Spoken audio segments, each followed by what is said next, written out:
Hey guys, what's up? You guys always get here early. I'm always like, I start the stream and I'm like, yeah, nobody will be here yet, and I'll be able to set up, and like, boom, you guys are like already here. What's up, Booney? Yeah, we're playing Disco Elysium today. No Project Zomboid, no chaos. Today it's just political shit. And like I said in the title, I think I might be too dumb for this game, you guys. Like, I'm dead serious. Like, this game is well, it's kind of deep, you know. All right. Also, I don't know if I saved last time I was playing. So, I hope I saved. You guys know how my streams are. You just, like, it's so chaotic. Half the time I'm asking chat to tell me to remember what to do. Someone even called me out on it. They were like, it's based using chat as your sticky notes or some shit. Alright, anyway. I have no idea what we were doing. But like I said, I think this game is, I think I'm too dumb for this game, you guys. And this is like the most political fucking game I've ever played. Like, you know how people will be like, oh my god, game shouldn't be political. This game heard that shit and was like, hold my beer. You know what I mean? Like, I can't go around, I can't do anything without the game just being like, hey, here's an entire political ideology. It's like, okay. Okay, so I think we were investigating. Hold on, this will tell me what to do. Hold up.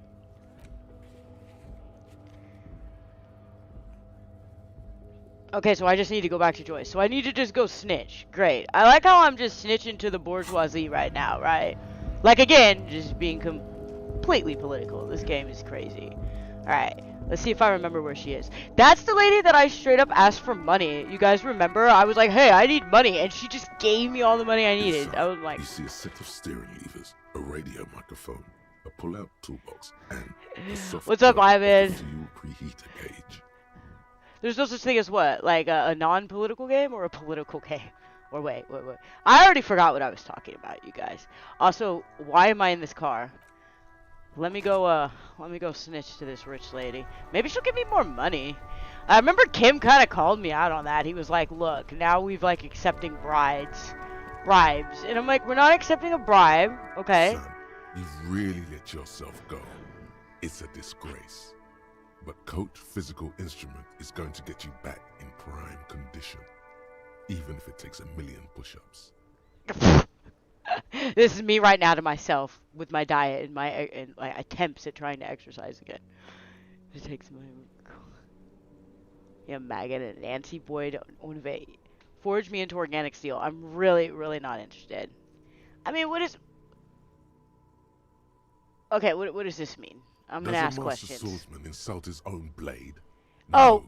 gaming I'm going to journalists, turn you into an bro, athletic benchmark. do not mention gaming journalists in my stream because you're gonna sit here and hear a rant.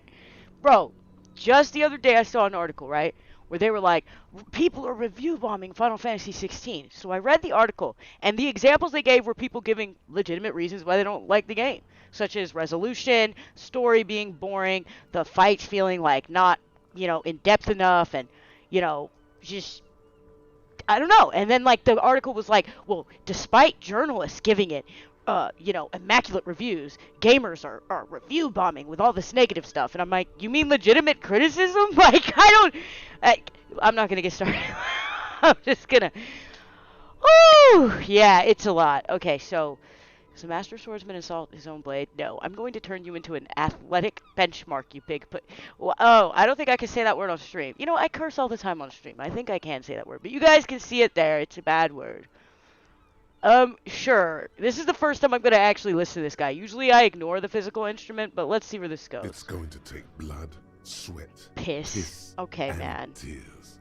But when I'm done with you, boy, you will be amazed. Yeah, it was honestly one of the most obnoxious things I've ever seen, Ivan. I was so irritated because I was like, the mass majority of people who are playing Final Fantasy 16, real talk, they love it. And that's, well, I didn't like the demo, but I'm just saying, most people like it. So, like, this idea that the few people who don't like it are review bombing, no, man, they're just the people who don't appreciate it. That's all. Like, remember back in the day when people used to be able to review shit without people being like, oh my god, you're just being unnecessarily negative. Like, just say... I don't know. Anyway, let's get back to the game. Yeah, wait, why piss? My question exactly. Did Araki write this shit? When a man sets his mind and body on something and gives his 110%, he is sometimes going to piss himself. Yeah, and like I don't mind it having an easy mode or it being more like, you know, accessible to a wider audience. Just the thing is that Final Fantasy has always been pretty easy, right? So I don't mind it being easy. I just make the story interesting, bro. Like that's all I'm asking, just make the story interesting. Cuz like I have different expectations for different types of games. With DMC, I expect in-depth combos and gameplay, and that's what DMC delivers every time, right? With Final Fantasy, I expect a decent story. And like, I don't know, the storytelling in the demo wasn't good enough to convince me to part with $70 fucking for the full game, right? Hey, what's up, Fable Nerd? Hi, Schizo. I mean, I call myself that, so I can't be mad. I just read that so random, like, hi, Schizo. Hi, Gil. Hi, everybody. Sorry, guys, I was ranting again. Let me get back to the game. I swear to God, you guys come here to watch me play the game, and all I do is rant about random shit. I'm so sorry. I think last time I was ranting about customer service and shit. Okay. When a man sets his mind and body on something and gives his 110%, he is sometimes going to piss himself. I don't think is that true? Okay? Like, people who actually work out and give 110% into... I don't think that's true, man. I'm more of an intellectual. No, I'm fucking not. That is a goddamn lie. I'm more of an intellectual.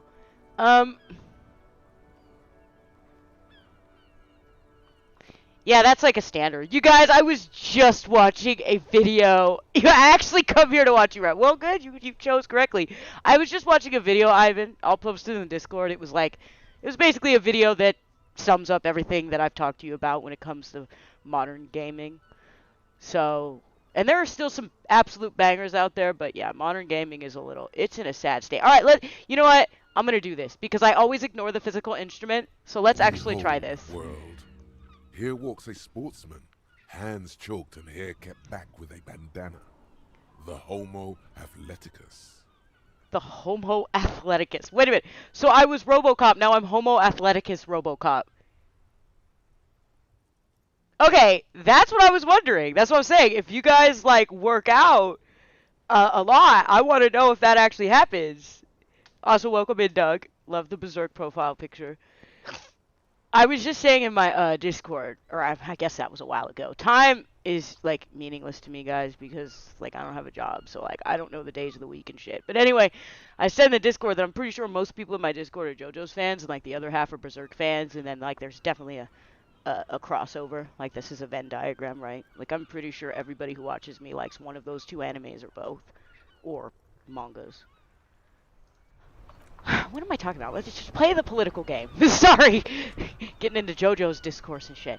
Okay, so Rich Lady. Let me try and actually remember what I'm doing. Do I remember how to get to the Rich Lady? Is it through here? No. It's around here. What is this?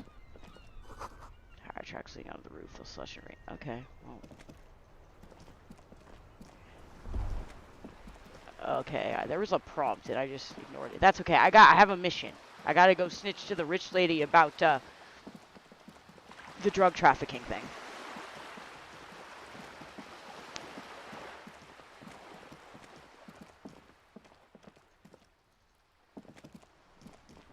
I think I'm going in the right direction because I see a boat. So, yeah, we're here. Your room in the Whirling isn't much bigger than this sloop. This is worth more than you'll ever earn in your life. Well, jeez. I mean, probably true, but...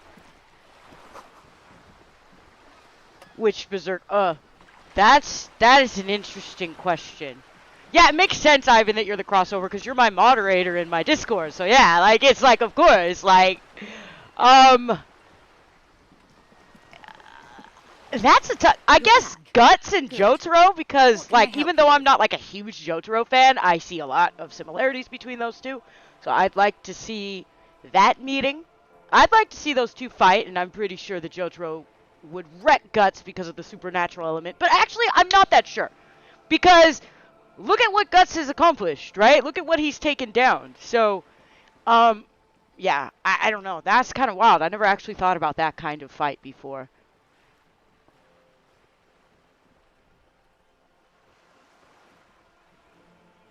a loot run for ammo. I had so much ammo, my game was lagging for entire. Jesus! Yeah, my game, you guys, I played at the military checkpoint yesterday, or the day before yesterday, with the Hive Mind mod in Zomboid. Oh my fucking god. I mean, I swear, it was like 24 in-game hours to clear this horde. And like, my game was definitely not running that great, but if you're wondering, yeah, I did record it, and there will be a video about it coming soon. So, yeah. She takes a sip from her silvery thermal cup. What can I help you with? I spoke with a lorry man at the roundabout. Tell me about this drug trap. So I've been dealing with, I don't know how to pronounce his name, Everard? Tell me about Wild. I spoke with the lorry man. Yes, my eyes on the harbour have sent word. Ooh, 70 experience. What have you discovered? Jotaro does not have the grit. Jotaro does have the grit. Yeah, I don't know. I like how one of you has the Jotaro profile picture, and the other one has the Guts profile picture. But on the real, though, I really can't call it. I really can't. The thing is I've never been able to call, really, you know how people are always obsessed with, like, oh, this character will beat this character. Oh, but can he keep Goku, though? So I once saw somebody lay out very real reasons why Giorno could beat Goku. Of course, this angered a lot of Goku fans, but it did lead me in the direction of believing that, yeah, Giorno could beat Goku. Also, Sailor Moon could beat Goku, right? That's not really that big of a deal. But when it comes to, like, JoJo's characters, I've noticed how insanely overpowered they are when it comes to putting them up against other anime characters. So it's kind of, like, really hard for me to call whether or not Guts or Jotaro would win in that fight. It's hard, because he has Star Platinum, so it's like, I don't know, man. That's just kind of crazy. All right, anyway, back to... I like how I'm like, this game is really political, and you guys come here, and I'm just like, who would win, Jotaro or Guts? Like, yeah, that's the politics of anime, y'all.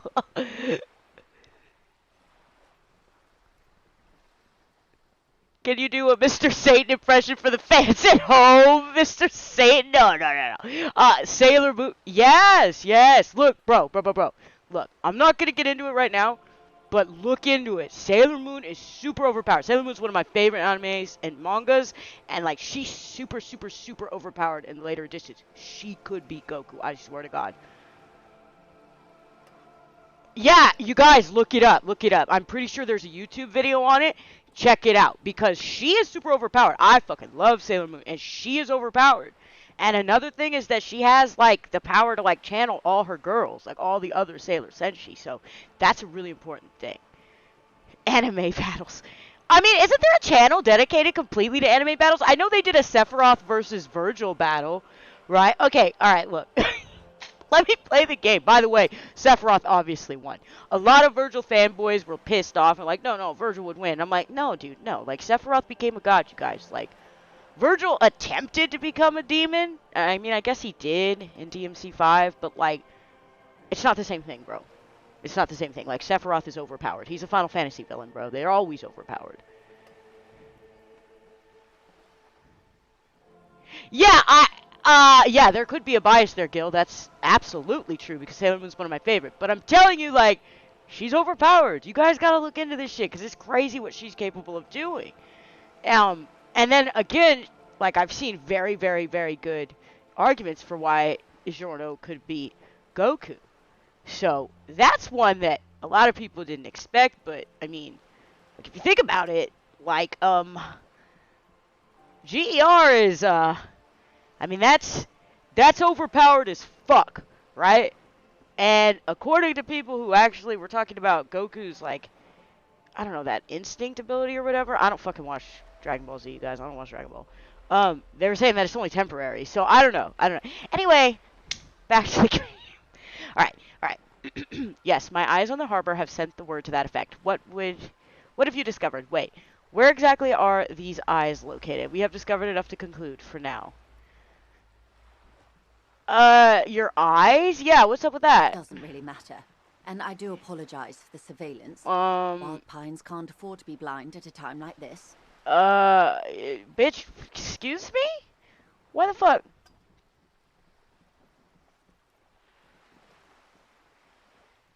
Yeah, I mean, that's what I'm saying. At first, it might sound outlandish to think of Giorno being able to beat Goku, but once you consider his abilities, you're like, oh, yeah, definitely. I know Sailor Moon might be a little harder to swallow, And I'm definitely not smart enough to lay out all the reasons why. But one of the things I will tell you that Sailor Moon is perfectly capable of doing in her grandest form is just resetting everything. Just completely resetting all the chaos that it's happened. She got to be fucking reborn. So, like, that's kind of another thing. Like, it's an interesting thing.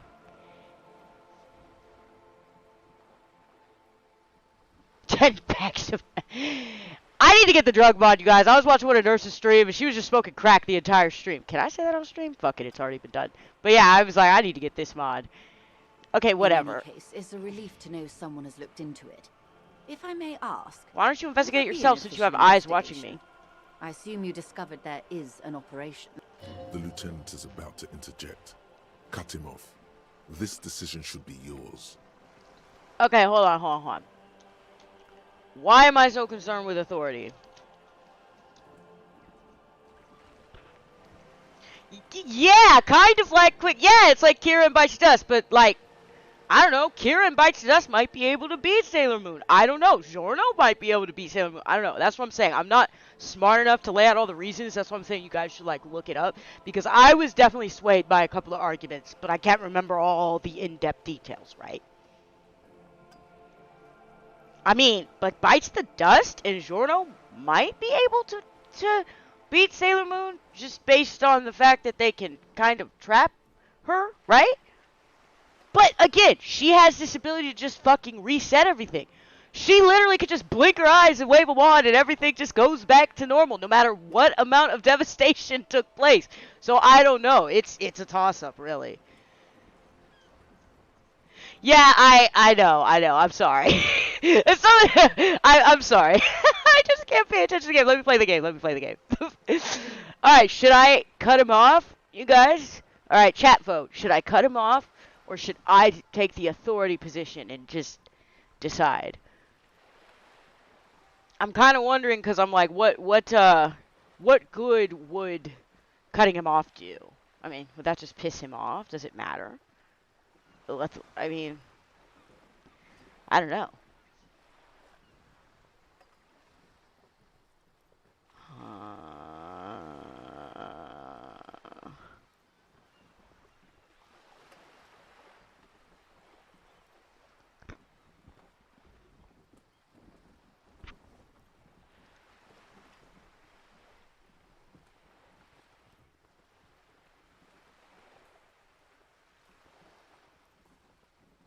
Think I should decide, yeah. Yeah, I was just thinking that, because I'm like, you know, what good is... I mean, I feel like Kim is just going to come to the same conclusion as me. I feel like Kim is, like, just as unhinged as me. And at first I thought he wasn't, but then he told me some shit, and I was like, so, this job has definitely gotten to you, too. Also, I got some, like, points. Should I be... Hold on. Should I be, like, leveling up, you guys? I don't remember how to do that.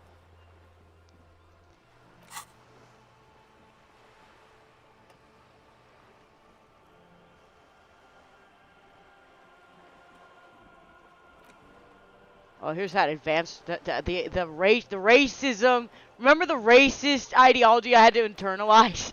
Like, okay, bro. Alright, look. Fine, I'm gonna decide. Exactly. But what? There will be an investigation, that's all I can say. You sent us on a wild goose chase. There's nothing to investigate. We turned up quite a few interesting things. Should I tell her? Yeah, I mean... I wonder if she's gonna press me. Okay. I thank you for sharing that much with me. My employer thanks you as well. Welcome in, Bam. I don't know. In any case, you've held up your end of our arrangement. Now it's my turn. I wouldn't normally break protocol like this, but the situation demands it. If you don't solve this murder, I'm afraid we may have a bloodbath on our hands. Well, bitch, I'm a detective. It is literally my job to solve the murder. How about you take care of being a rich bitch on a boat, and I will take care of the criminal investigations, okay? Let's stay in our lane, ma'am. Words bloodbath sound like, cold in her mouth. Why does... They taste of iron. I don't think I trust this lady. Like, I'm starting to understand why she gave me that money now. I'm feeling like I'm being bribed, right? What was that about, a bloodbath? I've already heard about a connection between the lynching and strike, but I need your testimony. Yeah, let's ask that. Yes. I'm afraid this strike may descend into a small-scale This is civil Disco war, Elysium. with possible It's a consequences super for political all of game, you Rivershore guys. West. Like, that's what I was like saying. That's why the title is I Might Be Too Dumb for This Game, because very seriously, it gets very political every turn, then philosophical, and I'm just not smart enough. But it's interesting. Since you are sharing, man, this is also the RCM's worst-case scenario. Oh. Then we're on the same page, as grim as it may be. What was, alright, I've already heard about a connection between the lynching and the strike, but I need your testimony. Okay, yeah, what? Okay, yeah, let's ask her, fuck it. I have an indirect role to play, I'm sad to say. My employer experienced a momentary lapse of faith in me. In that moment, they elected to deploy a private military contractor as an insurance measure. They called it my security detail.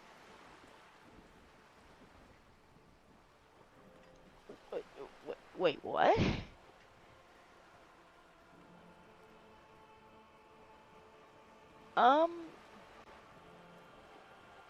Yeah, like, what does she mean by this? They were dispatched after I relayed the Union's initial offer. I don't really get it either, man. It's like, I love visual novels and stories told like this and stuff. It's not that part of it. I like the the gameplay and stuff like that. It's just that it goes above my head at times. But I think the idea behind it is, it's taking all of the political and philosophical ideologies that have been very popular over the last, I don't know, few thousands of years with human beings, and it's sort of laying it out in various situations so that you can gain an understanding of where those ideologies come from, why they are important or harmful, or how they can be both. I think that is the point of the game, but, you know, I could be way off base here. You know, that's just my kind of take here. I also think that with games that heavily involve choice system, they want you to confront what you may or may not do in those situations, in the most extreme of situations, right? And it's sort of like a game I mention all the time, Nier Automata, which is my absolute favorite game. That's a game that confronts you with so many philosophical ideas every minute of the game. Even on side quests, just talking to like a vendor, they're going to bring up like some sort of philosophical or political idea, right? It wants you to think about these things because, you know, it's so ingrained to the human condition for us to want to be part of a group, to want to belong, and to basically form communities around ideologies and ideas and philosophy. Okay, I can't talk. All right. I don't know. That was probably just a bunch of drivel, and I apologize, but yeah. Every word. Uh-oh. A member of the board. I tried to convince my employer it was simply a piece of rhetoric or a joke. They did not appreciate the humor.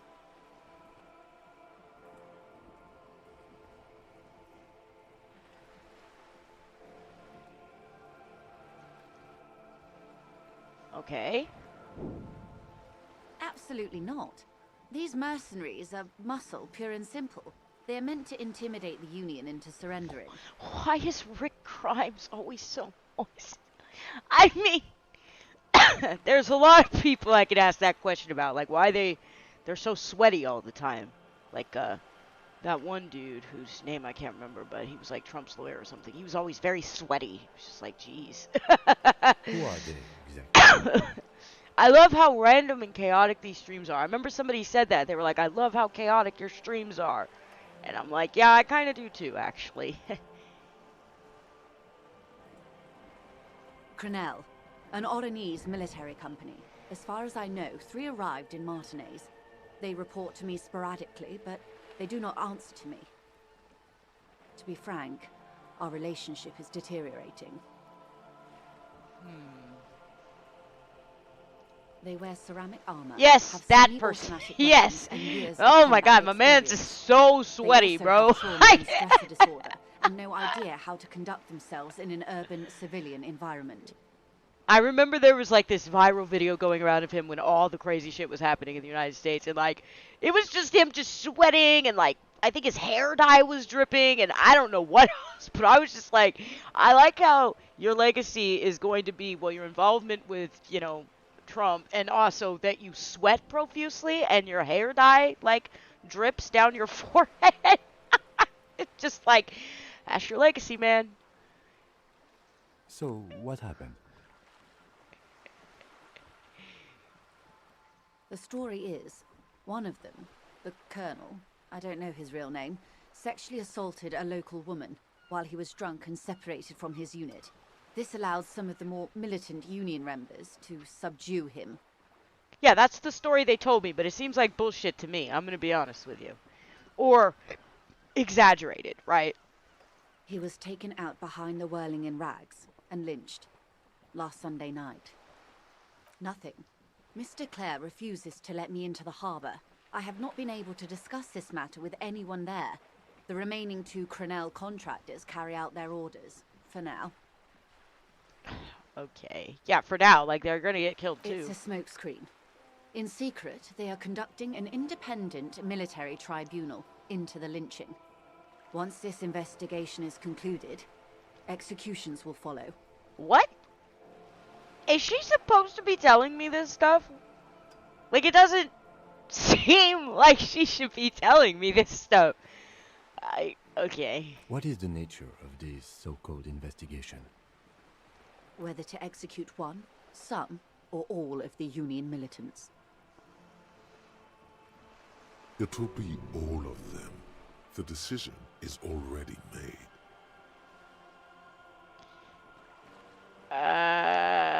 Okay. This is not Disco. Maybe the investigations can team up, you know, share resources and intelligence. You've made a mess here. It was the Union who strung him from that tree. My hope is that you provide a single concrete suspect before Crenell indiscriminately pick theirs. Simply put, if you don't pin this on someone good and do it fast, they will identify and execute everyone present at the lynching. Oh boy. This in turn will force the Union to respond. Oh my god. Okay. See what I meant about every second of the game being political? This is, you know, these are the extremes of these types of situations, right? So. They would have to project strength and power. The Debardeurs have over 2,000 men. It will be 1,000 to 1. That's bad. Have you ever seen a Hornet invade a beehive, Lieutenant? It's not pretty. These men work in tandem using semi- and fully automatic firearms. Their armor is virtually impenetrable to muzzle-loaded weapons, even yours. Most Union workers don't have guns at all. Okay, so she's basically saying that the company sent these to her company, sent these dudes, and she's like, they're gonna kill all the Union workers. I mean, okay, man. Okay, I guess As this I is my said, problem now. A bloodbath. I can't see it happen. Too many things would have to go wrong first. Isn't this a pretty bleak scenario you're describing? I think the confrontation is... I mean, if she's telling the truth, then... It doesn't have to be like this. Nameless, badgeless officer of the citizens' militia. No, maybe that was the wrong thing to say. She sounds disappointed in me. Well, look, I'm just saying it seems inevitable based on your own words. One single concrete suspect delivered into civil court, and I may be able to defuse this situation. Okay. What can you tell me about Crenell? You said the deceased assaulted a woman. The colonel, the one who was hanged, did you know him? Where are the remaining 2 marks? Okay. Let's just start from the top. Not much. Their public resume is relatively good, as far as private military contractors go. I believe they were once called Downwell. Downwell? Down a deep black well. They boast a long list of clients. Saint-Baptiste, Welchman-Lorenz, Eintracht. A warning sign, however. The operations concerned all take place in third or fourth world countries. Guarding facilities, escort missions and such. Fourth world country. Well, a fourth world country, according to the last definition I'm familiar with, is a country that's like a first world country with the United States, basically. Like a first world country with third world standards, right? Which is a pretty fair description of the United States in very many areas, right? Namely healthcare and, I don't know, public health in general. I don't know. But the point is that, like, that's the definition I'm familiar with, but I'm not really sure if that's the way she's using it. Although it probably, since like you said, it operates with like what we would call quote unquote third world standards or whatever. Meaning they're used to operating in war zones. Yes. All the good conflict corridors, Supramundi, Yesut, the Seminese Islands, countries that don't have a good record reporting atrocious military conduct on their soil. Jeez, okay. Anything else you got on them? Sadly, no. Before this happened, I had little interest in them. Now that I do, I don't have the resources. If you still have access to the ICP's database, you could run a better background check than I ever could. It may take some time, though. Bro, when I see ICP, I just think of the Insane Clown Posse. And I think about this lecture that, like, my 11th grade teacher gave us about joining the machine and becoming commercialized, and how ICP criticized commercialization and then became commercialized. And I don't even know if anybody in this generation knows who the fuck ICP is, Insane Clown Posse, but, like, that's just all I can think of when I see ICP. And no, I don't like Insane Clown Posse. I think their music is shit. Do you know a lot about the inner workings of the RCM and the ICP, man? In my line of work, it pays to do your research. Also, yes, I had a was prepared to based-ass deal with the teacher RCM. in 11th grade I because he not did think lecture I'd us a be lot dealing with a about, group like you know, Grinnell. materialism, consumerism, capitalism, propaganda. He strayed from the curriculum all the time, actually. I did not think I would be dealing with a group like Grinnell. Could you... Okay. Could you contact the company, tell them to call them off? I have. And they will. However, these orders take time to reach what is basically a rogue unit out in the field here. Until they do, it's all on us.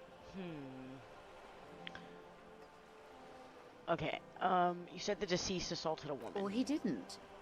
This is information passed on to me from some teenagers loitering around the canal. I cannot testify by it.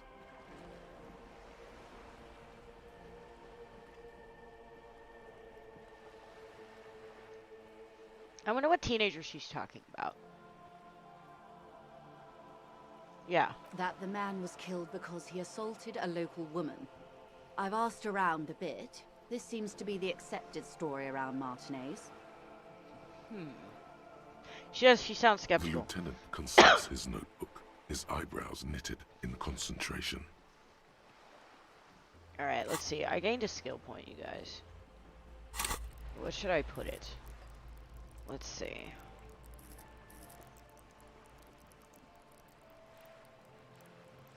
Okay. There we go. Odd. We haven't heard any reports about an assault in connection with the lynching. Where did it take place? And Wait, when? is he lying? Because they actually did say that. Like, they did straight up say that. I wonder if he's lying just to see, like, what she says.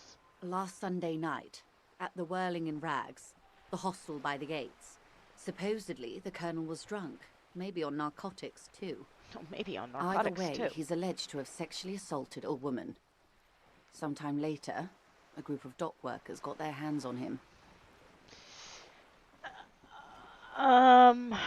Okay, yeah, that's the exact story they told. That's a good question, officer. I don't have the slightest idea. Yeah, that's the thing. As I said, it's a rumor.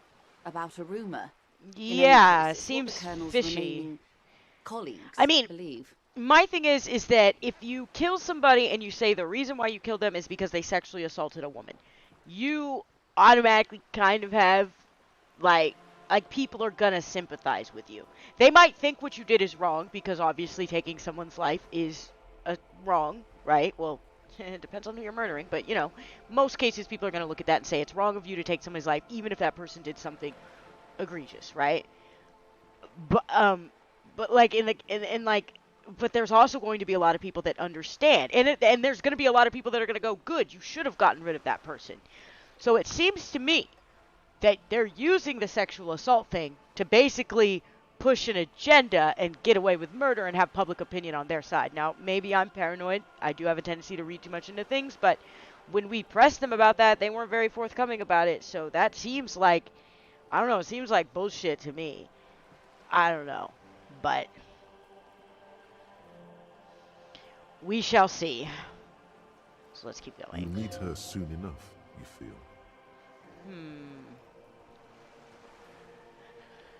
I'll beat her soon enough. If you mean did I see him alive? Yes. But I did not know him. Alright, so what was his name? Lely. His service name. A nom de guerre, most likely. He wouldn't divulge his full name. Only one of them did. A bad sign if there ever was one. One is a man. Corty, they call him. A nickname as well. The other a woman. Phyllis DePaul. Corty is the gunner, I believe. DePaul is a radio operator. Okay. What would you say was his eye color, the deceased's? She closes her eyes, trying to picture the man's face, then shakes her head. I don't know if I'm supposed to trust this woman. Like, sometimes she seems trustful and sometimes she doesn't. I can't remember. That's all right, ma'am. Anything else? Nationality? What would you say was his age? She doesn't even know his eye color. I mean, that just goes to show you how much she, like didn't talk to him. It also alludes to the fact that maybe she never made eye contact with him for whatever reason. Maybe she thought they were below her, or maybe she was scared of them. I don't know. He was 40. Or 50. It's hard to say which. He had a combat injury on his lower jaw. Hey, welcome new member! It made it difficult to Yay! estimate his age, or gauge his facial expressions. In the future, I'll have more perks for, like, members. Like, I'll probably early access to videos and stuff. But right now, I just have, like, the emojis and a role in the Discord. But yeah, that's about it. But I'll probably going to do, like, my next video, I'll probably do early access for members. That way you guys actually get something out of supporting channel. Okay, he was 40 or 50. It's hard to say which. He had a combat injury on his lower jaw. It made it difficult to estimate his age and facial... Indeed, this matches the dental reconstruction we saw on the body. What else? Nationality? Accent? He was, Occidental, I think. Light brown hair, a mixed accent, Oranese, or Messinian, maybe. So many of these races are, like, hard to own. pronounce, I'm gonna be honest with you. Like, I know they're, like, made up, but, like, the way they're spelled throws me off because I'm, like, a native English speaker, and on top of that, it's American English, so...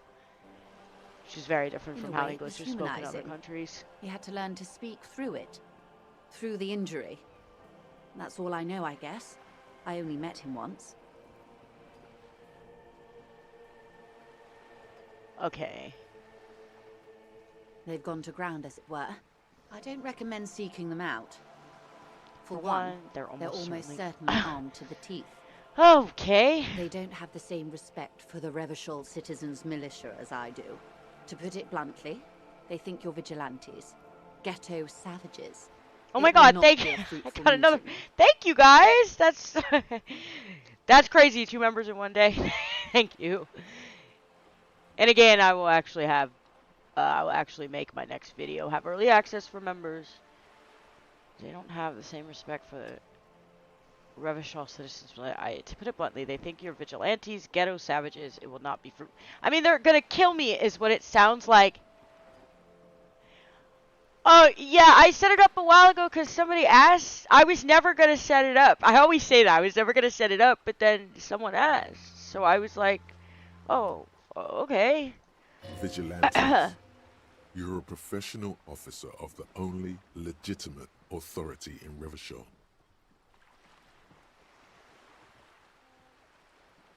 Oh, it's totally fine. Like I said, becoming a member is like, someone expressed that they would want to help support the channel, and it does help, but if you don't become a member, it's totally fine. Doesn't matter. I love having you guys all here. and streaming for you guys, so it's fine. You're a professional officer, the only legitimate three. I wasn't listening to anything that was just said. The RPM gets its authority from the coalition. Where does theirs come? What is the coalition? I feel like the government system in this game is really flimsy. Like, I don't understand who's in charge of what. Like, the fact that so many people see them as vigilantes, and the Union seems to have way more power than any union I'm familiar with in the United States, right? Like, so it's interesting. Now, I am not globally knowledgeable, okay? So I am not familiar with the intricacies of politics in other countries. I know some stuff, you know, but, you know, I'm an American. The news in other countries is flooded with information about our news, right? So, like, I am flooded constantly with American news or what we deem important here in the States. So I know a lot about our political system, obviously, because I went to art schools and learned about it, and I know the intricacies of it. But this game strikes me as, like there's just some kind of de facto government system that like half the population just doesn't agree with, so they just have their own government system. And then like the union seems to have way more power than a union than I am familiar with a union having here in the United States, right? So once again, highly politically charged game. Okay, you're a professional officer of the only legitimate authority, vigilante. Alright, yeah, who is the coalition? Explain this. Somehow, I doubt that lecturing them on the legitimate use of force will persuade them to stand down. I doubt that lecturing them will persuade them. We still need to know where they are. We'll confront them directly. Okay, we'll steer clear for the moment.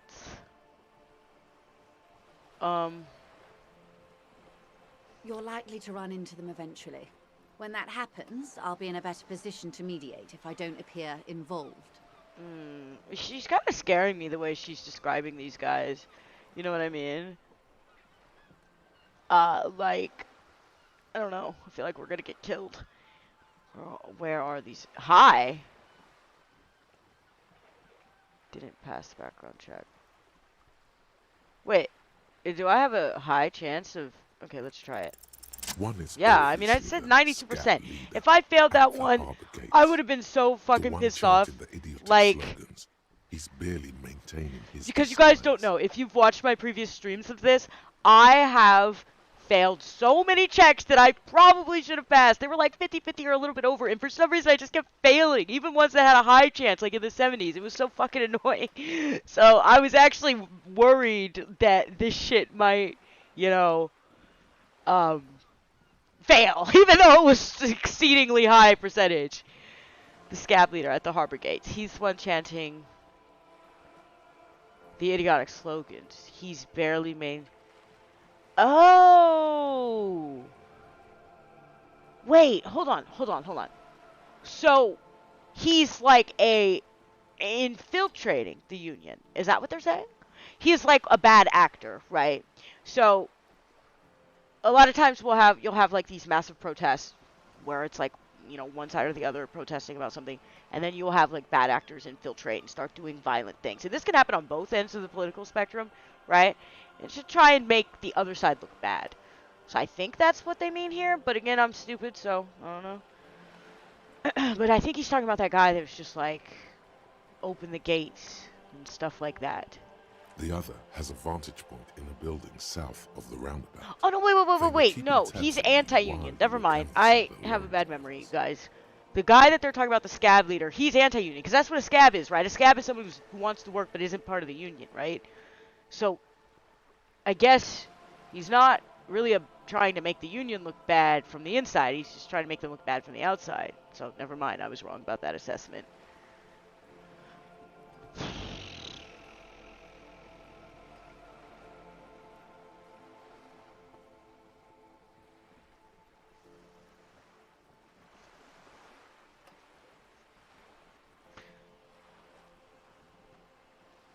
That may be so. Uh-huh.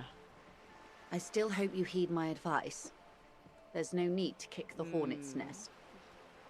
So I am right about that assumption. For all your talk of averting this catastrophe, the situation at the gate is a powder keg. Does this not bother you? Uh-oh, Kim coming out with the, I called him King. I mean, Kim's a king, I guess. A lot of people love this character. Kim is like, it's something interesting about this game. Before I played this game, I heard a lot about Kim being an amazing character. More so than I heard much about the plot or Harry. So, there you go. Of course it bothers me, Lieutenant. But my hands are tied. How would my employer react if it appeared I were intervening on behalf of the Union? Your concern may be appearances. Ours is keeping the peace. One must be the goon in ill-fitting work clothes by the harbor gates, the scab leader. One is probably in a building overlooking the roundabout. I had another question for you. Okay. That would afford a good vantage point. In any case, it's practically inaccessible. I love the emojis.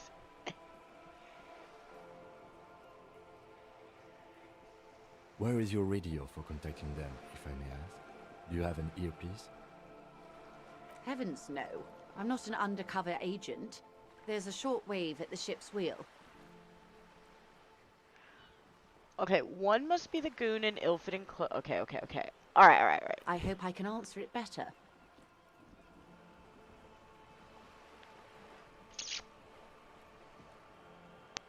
Yeah, how much time Until do we the have? executions start? Truthfully, I don't know. It depends on their progress identifying the members of the lynch mob Okay, so and their impatience. it feels like I could pull some shit right now, right? Like, it feels like I could very easily just go to the scab leader and tell them what I've learned about the Union guys who say they killed the other guy, and then basically get them all killed. Which is probably the wrong thing to do. I'm just saying it seems like this game would probably give me the option to be a piece of shit like I don't that. report the progress So, to you.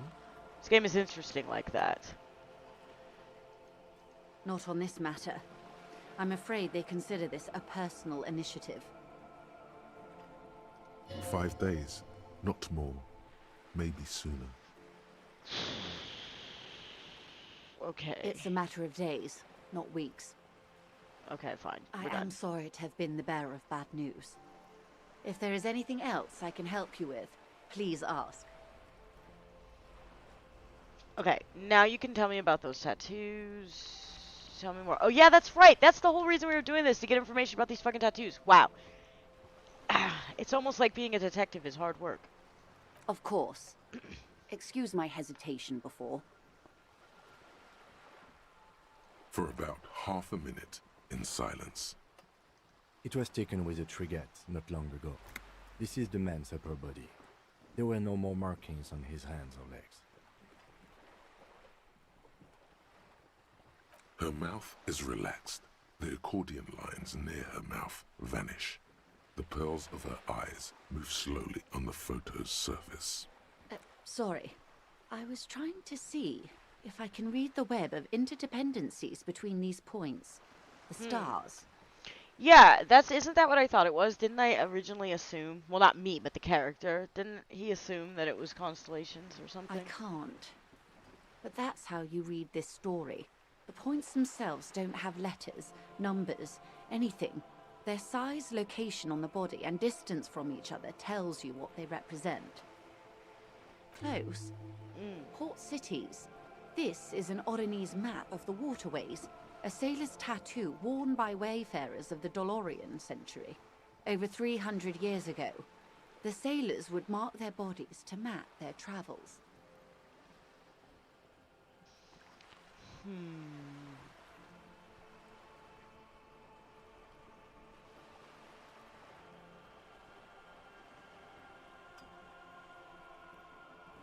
That's interesting. That's kind of an interesting and cool.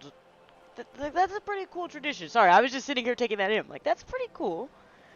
And I feel like that's based on a real tradition from history. I just don't know from what culture. What is the use of this mat? What travels did the dead man take? Okay. The sailor's soul would use it to fly back home if they should die abroad. This is a sort of contraption to be reeled back in by. The silver cord, they would call it. Huh. Where is he now?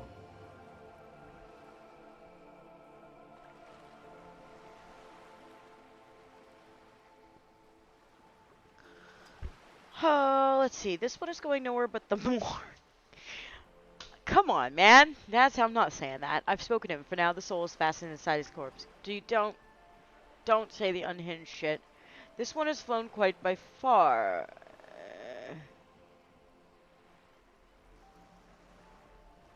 That is precisely what the sailors feared when they drew these maps.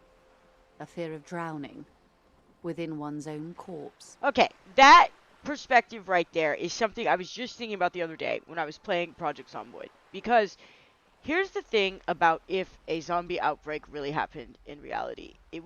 Humanity wouldn't go tits up. There would always be people who are immune. The government would have a hell of a response, and we would still be alive. Would we be thriving? Absolutely not. But humanity would still be around. And one of the things I thought about, I mentioned this in my last Project Zomboid video, which if you guys haven't seen it, feel free to go watch it. It's up on my page. Is what if your soul gets like trapped in your body? Like gamer words? Oh, wait. Who's using gamer words? Oh god, dude. Oh man. Yeah, no. We don't welcome gamer words. Anyway, man, I forgot what I was talking about. You threw me off guard with that. I forgot what I was talking about. But was the soul being trapped in the body, right? Like if it would get trapped in the body of like a zombie or something, which seems probably wouldn't happen. Like if let's say the soul really exists and stuff. But that's a terrifying thought, right? It was something that also, if you've ever read the manga Spirit Circle, which if you haven't, I would highly recommend it. Honestly, it's easy to find for free online. But Spirit Circle has a storyline that, circles around that.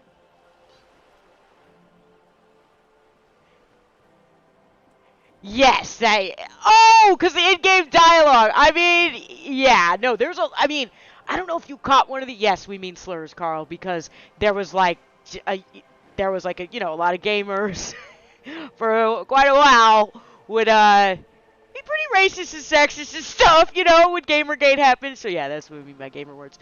But, yeah, this game, confronts, the racism shit, head on. There were several conversations already. Like I said, I had to internalize racial ideology earlier to get past the beginning of the game.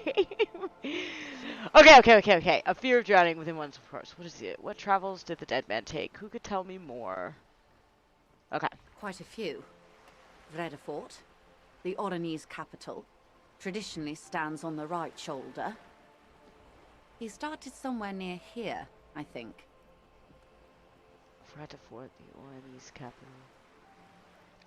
I just keep wanting to pronounce that Oranges, and I'm just like, yeah, I'm sure that's wrong, right?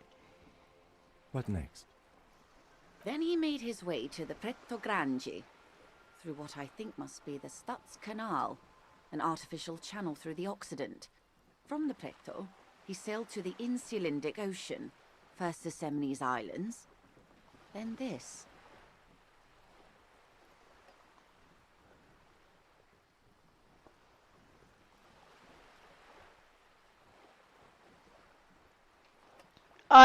Yeah, the entire game is manufactured to make you feel conflicted. Because it forces you into, extremist takes, or lukewarm centrist takes, or, being indifferent, right? You know what I mean? It has this edge to it where everything that you have a choice between seems to put you in a position of feeling, conflicted. Well, like you said. I think, overall, this type of stuff is important, right? This type of storytelling is very important, and it definitely has its place in both the gaming sphere and other media forms, right? Yeah, it doesn't. That's what I'm saying, Astro. It doesn't beat around the bush. You cannot look away from it. It won't let you look away from it, right? You could try to ignore it, but it's not going to let you because every storyline taps on top of it. And the thing is that, It reminds me of a way of Senua's Sacrifice. How Senua's Sacrifice does not let you look away from psychosis. The entire game is the experience of psychosis. And as someone who has psychosis, well, the game was very triggering. And I have a video about it on my channel. I'm sure a lot of you guys have seen. But, you know, I was never able to finish Senua's Sacrifice because of the fact that it's so accurate. You know what I mean?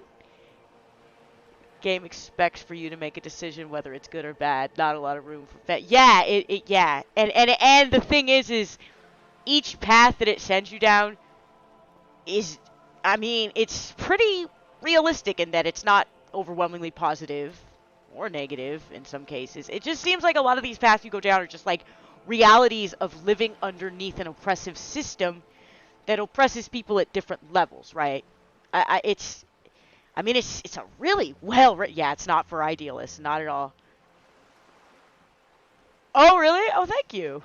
Yeah, I mean, that video isn't edited the best, but Senua's Sacrifice is a really important game.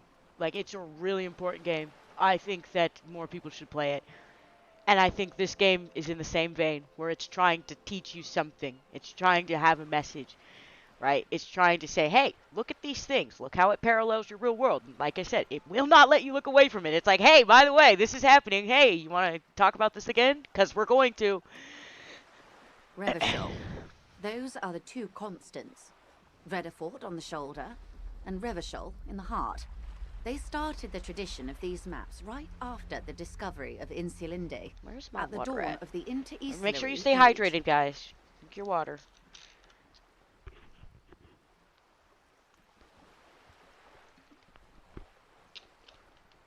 They started the tradition of the maps right after the discovery. Sorry if you guys heard me swallowing. I needed to take a sip of water. You said you can't read it. I can't. This man was no sailor, and these are no ports. I can understand geographic fragments, but not their meaning. Yeah, like, Senua's Sacrifice had a little bit of clunky gameplay, but once you got used to it, it was fine. The story outshines any of those issues. Small issues I have with the gameplay, right? I don't know. Somewhere Senua's in Sacrifice office is lit by also a single a complete green game. desk lamp. Like, I just Captain want to point out that Cornelius you pay Price, for it once, and you 58, get a whole bold game. and It's bespectacled, only 7 or 8 is hours or writing something like on that, a ledger but it's a whole on his game. desk. It's a whole Rows and experience. rows of You days don't and have to buy weeks, DLC laconic or wait for remarks fucking in a single patches, because when column. it came out, it worked Patrol, fine when it case, first came out. Vacation. Injured. Okay, I feel like I just talked over this guy. Let's read this. Esprit de Corps. I have a terrible accent, don't make fun of me. Somewhere in an office lit by a single green desk lamp, Captain Ptolemaeus Price, 58, bald and bespectacled, is writing in a ledger on his desk. Rows and rows of days and weeks. Laconic remarks in a single column. Patrol, case, vacation, injured. In Martinez, looking into Krenel, he writes in one. Then the man puts down his pen and rubs his temples with both hands. Outside, there is a siren. Distant gunshots on the streets of the Jamrock Quarter. I agree. The combat was engaging. Even on normal, by the way. I played on normal. It was engaging. And once you got a hang of, like, doing the parries and the blocks, like, that's what I'm saying. The complaints I had about it, like, sometimes it felt clunky, but they were nothing compared to how engaging and fun overall the game was. And also, the story is amazing. Then the man puts down his pen and rubs his temples with both. This man is no brother of mine, but this is his service history. Okay. That makes sense to me. We have no more use for a map of the waterways, just like we don't need sailors the way we used to. This is what the custom would morph into on the Occident. Mercenary tattoos.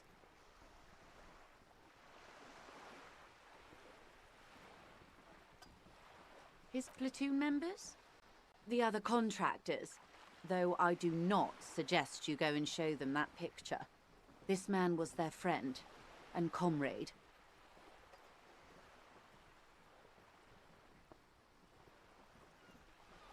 Okay. Well, I mean, I feel like I need the information, right? Like,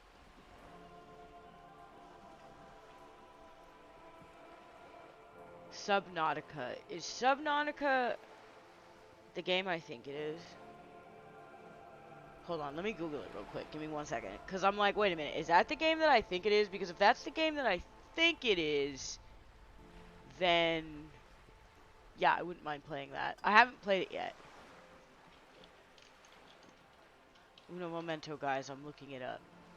Oh, wait. Wait a minute. I own this game on PS5. I'm almost positive. Hold on. Let me look at the pictures from it. And I played a little bit of it. Oh, no. This is not the game I thought it was. Never mind. That was a different game. What shit. This shit looks terrifying. I'm terrified of the ocean. This seems like something that would scare me. So, yeah. That sounds like an interesting game. Somebody else asked me to play Alien Isolation, which I actually own Alien Isolation on the PS5, so I could play that too.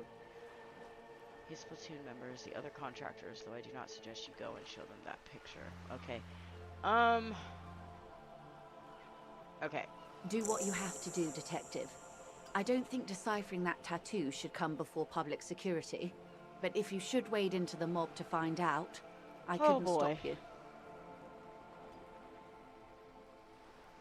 Alright, see you later, Ivan. Have fun playing Street Fighter 6. Me and Josh have been playing that. It's really good.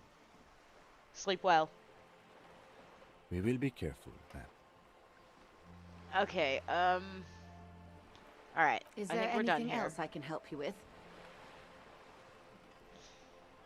Can you tell me about these tattoos again? So I've been dealing with Everard again. Okay, I'm pretty sure we've asked her everything. We're good. Alright. You need to find a sufficiently tragic tape, then play it on the boombox. Okay, that's about... We're gonna get killed, aren't we, if we go ask this guy about these tattoos. The victim's tattoos. Okay. There's a lot of...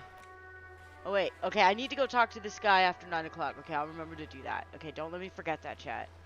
Yeah, once again, using chat as footnotes. So I do actually have things to do today that I'm not going to forget. Because, like, when I was playing this game before, I noticed I was just running around aimlessly. So I'm trying to keep track of, like, my missions. So you're not just watching me, you know, well, run around aimlessly. I can't imagine that would be entertaining. So, I'm gonna actually try and play the game. Let's see what we got here. Okay.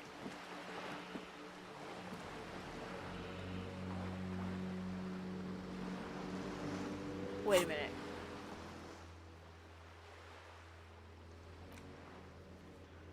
Find this person you'll know who tampered with the scene. It may take a while. I need to find some money. I don't really have much money right now.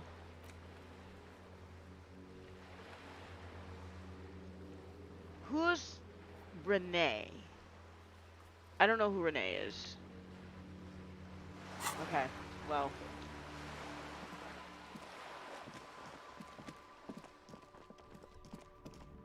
Remember when Kim called me out about running so much, and I'm just like, bro, it's a video game. I'm just used to running. It's like when video game characters question video game logic. I'm always like, I don't know, taken aback by it, because I'm like, bro, it's a video game, like.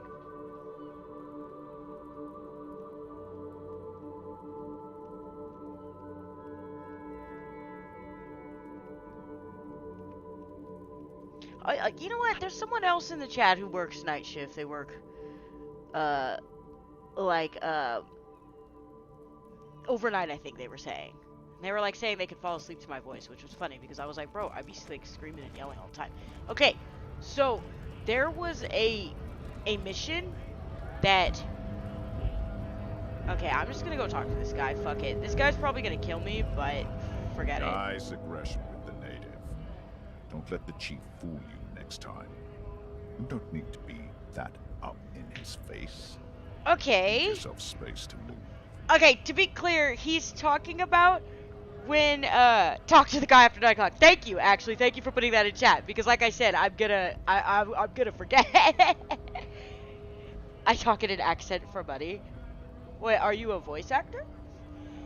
Or am I missing a joke? I don't get jokes a lot, you guys, by the way. So if you're telling an obvious joke, I'm sorry, I didn't get it. But I was gonna say, I think he's talking about the fact that I tried to punch the guy Even though the guy's like 10 times bigger than me. And if you guys weren't here the last couple streams when we played this is the guy who has like this like whole entire racial ideology that he forced me to listen to, and then the game's like, now you gotta internalize this just so I could get a fucking gate open. It was like a lot of work, but we did it. Okay, so let's see what this guy has to say, shall we? Not bad advice, actually. This might do the trick. Let's talk about our right to work. Oh boy. Should I just go balls to the wall and oh, you are actually a voice actor? That's fucking cool. And just ask him straight up, like, are you hired by Wildfire? I feel like this shit's gonna get me killed, like, you know what I mean? But okay, I'm gonna have to go through all these things anyway, so let's just do it. Hell no. I'm just an honest scab.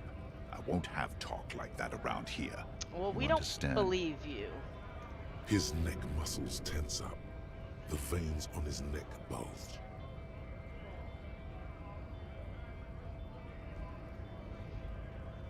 Okay, so what's interesting is, as a voice actor, then you must be very familiar with the whole, with voice acting as far as, like, wages and, unions go, because that's something that, I think it was because of the release of Bayonetta. There was this whole controversy where the voice actor said she wasn't offered enough money, but then the other side came out and said she was offered enough money, and she had really asked for $100 grand, which I don't think is bad. I feel like that's, I mean, for as popular as Bayonetta is, but that turned into a huge discussion, right? And then it turned out she was lying about stuff, so yeah, it kind of overshadowed the more important discussion, which is of voice actors getting paid. So this particular lie, or this particular part in the game, has got to stand out to you a little bit, right? When it comes to, like, the union thing.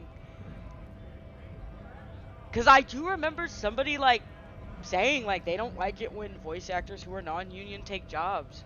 And I'm like, man, it's hard to say, because, you know, it's like people have the right to make money and to work, right? So, yeah, or they should. Is there a tribunal being convened by any chance?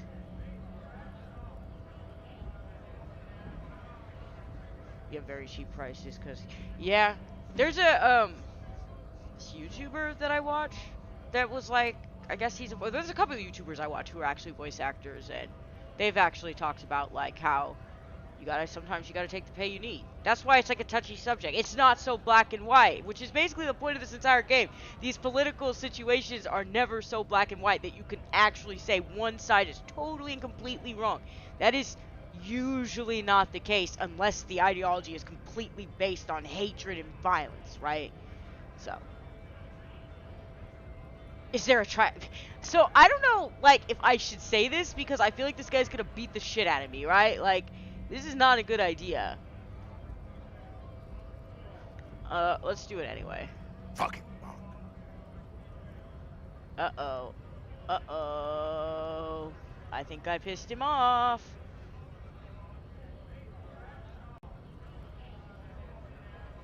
Yeah, you know, that's not really Texas. I mean, I've heard things are especially bad in Texas, but it's kind of like that here in California, too, which you wouldn't think would be the case. But yeah, people are still anti-union here, too. Like, I don't know, America's just very anti-union in general, but I've heard it's worse in, like, what you would call the more redder states, right?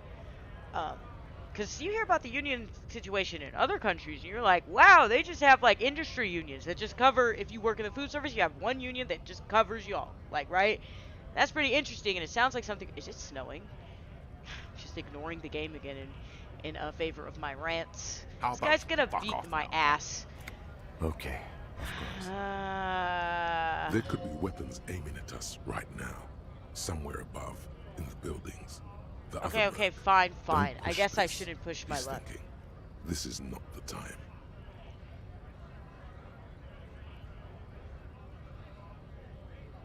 I mean, yeah, and that's what I'm saying, Carl. That's what I'm saying. Like, it's really never black and white. Like, people just need to be able to make money so that they can live, right? Like, and that's it. And I think it's totally fair to not have, like, a strong opinion one way or another and just try to live. I think that's fine.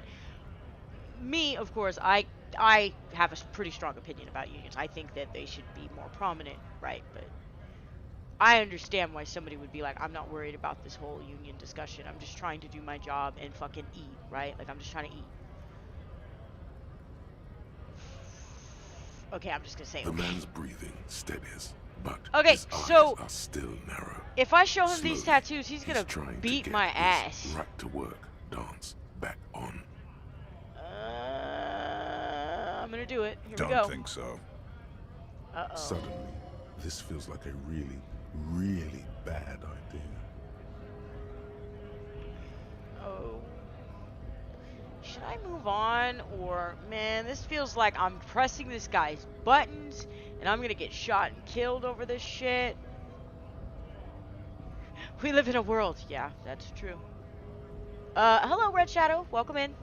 Speaking of eating, I'm enjoying some saltine. Yeah, I love saltine crackers, honestly.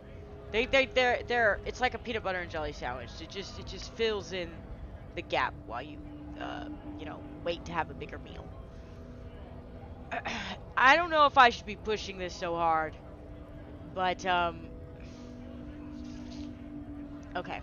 Silence. He takes the photo. Grey eyes dart back and forth on the glossy surface. Oh boy. His face We're is pushing a lot of unmoving, buttons right now. And I don't know if this is gonna go well. hard as a stone.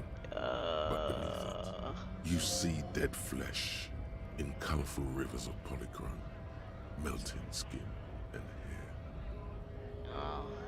Fucking loincloths. Really did him in. Yeah. There it is. That's him revealing his connection to the guy. Can you tell me what the tattoo means? Yeah, I know. I know I'm gonna get murked, man. I'm pushing some serious buttons right now. I'm like, hey, I know who you really are. And by the way, here's pictures of your dead friend. Here, look at it. I'm like, yeah, this guy's gonna fucking kill me. Like my inner thoughts said, there might be a guy there with a gun on me, and I keep pushing buttons, I'm gonna get shot because they don't respect me as an actual cop or authority. They think of me like vigilante, which ties back into my thought that the government in this world, like what you would view as like a federal government, is like de facto or doesn't really have nearly as much power as it thinks it does. I don't know. Okay, so loincloths. Yeah. Okay. He's clenching his teeth. There is silent pressure behind them. Okay, we may be getting somewhere, or I may get murdered. We'll see. What it means. Uh-oh. I can tell you what this one means. Only one. Our colonel is deep in the bush. Uh-oh, he said colonel. Deep in the fucking bush. In Benito, 41. Monsoon season. Oh. He's on a reconnaissance mission. Okay, I thought he was admitting that it was his boss, but I guess he means like the colonel. He spent a month behind enemy lines, scouting kipped villages. Nothing but fucking bugs and snakes for fun.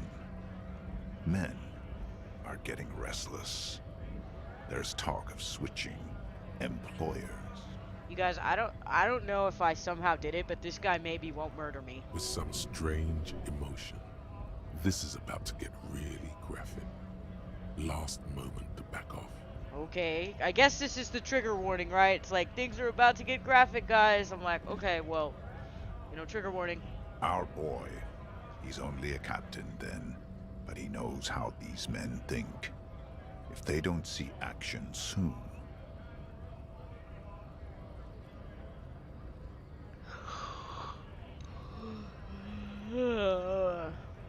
Okay. At dawn, he comes upon two kids, breeding in the bushes by the river. Or maybe they weren't breeding. Maybe they were just making eyes at each other. I like to think they were breeding. What? Why is this story turning so weird? What does this have to do with anything? He's like, there's these... Did he say kids? Kips. Oh, kips, not kids. Okay, I didn't... Okay, I heard that as kids, and I was like, bro, what are you talking about? Okay, man, so I don't know if this is gonna end in my murder, but I don't know if that's this kind of game. Can you fuck up your choices so bad that you get a game over from getting murdered by pushing too many buttons? Like, I don't know. I guess we're gonna find out. So, let's see. We shot the boy. He was useless, but the girl, she was nice. A little fat, you know, but not too old. Okay, so is he about to describe, like, some bullshit that, like, should I just keep letting him talk? I feel like I'm supposed to. Alright, whatever. She was quite the entertainment for the week she lasted. Expired in the hands of Sarge Mason. The kind of guy who'd make Chief there shit his pants and cry like a bitch. Okay. God. Mason couldn't let go. Cut the tits off her cold body. Alright, man. And fucking ate them. Okay. Why does this remind me of Said Apocalypse primitive Now? Spirits You guys ever see that were movie watching Apocalypse over him Now? Something about this reminds me of that. Drowned in a creek a week later.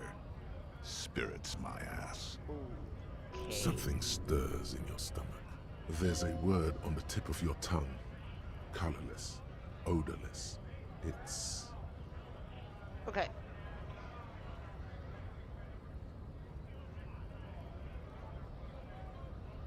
You bet it was. What is evil? Yeah, let's get philosophical It's on it. just nature. This guy used to say evil is when nature and spirit meet in the wrong place. Yeah, man, that shit got dark as fuck. I apologize. I didn't know it was gonna go that dark. Even though the game clearly warned me it was gonna go that dark. But I feel like you have no choice but to kind of go down these routes to get the full information, you know. If I had ignored it, I probably wouldn't have got important information. You're not really... No, I was in the domain, in Jamrock, being a bouncer. Fucking mask is getting sweaty. I want to take Okay, my so at mask least he's off. being straight up honest with me about the shit that's going on. He's under orders. And orders are orders. Yeah, so do you get why it kind of reminds me of Apocalypse Now, right? It reminds me of like, you know, how the darkness of that can come out in people when they are in dire, terrible, horrific situations, right? Can I have that back? Yeah, give me that. Go ahead. All right now. Free commerce! Oh god, Keep the this goods guy. flowing! So I don't even know what to make of what I just heard. I've seen dark. Yeah, I'm sure you have. There's a lot of dark shit out there. Okay. Well,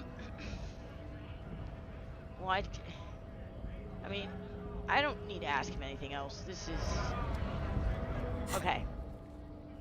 What else do we got? Let's see.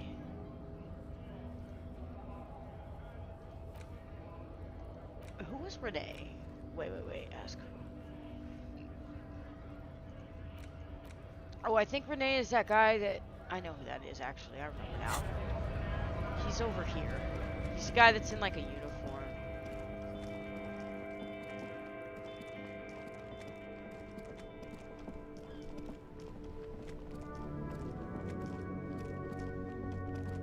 I think he's over here. Oh, wait. Hold on. I could be completely wrong and off about this. Wait, who's this guy? Oh, you know what? No. Wrong direction. I don't know how one gets lost on such a simple, map, but, you know, I get lost everywhere. There he is. He's right here. Wait, what's that?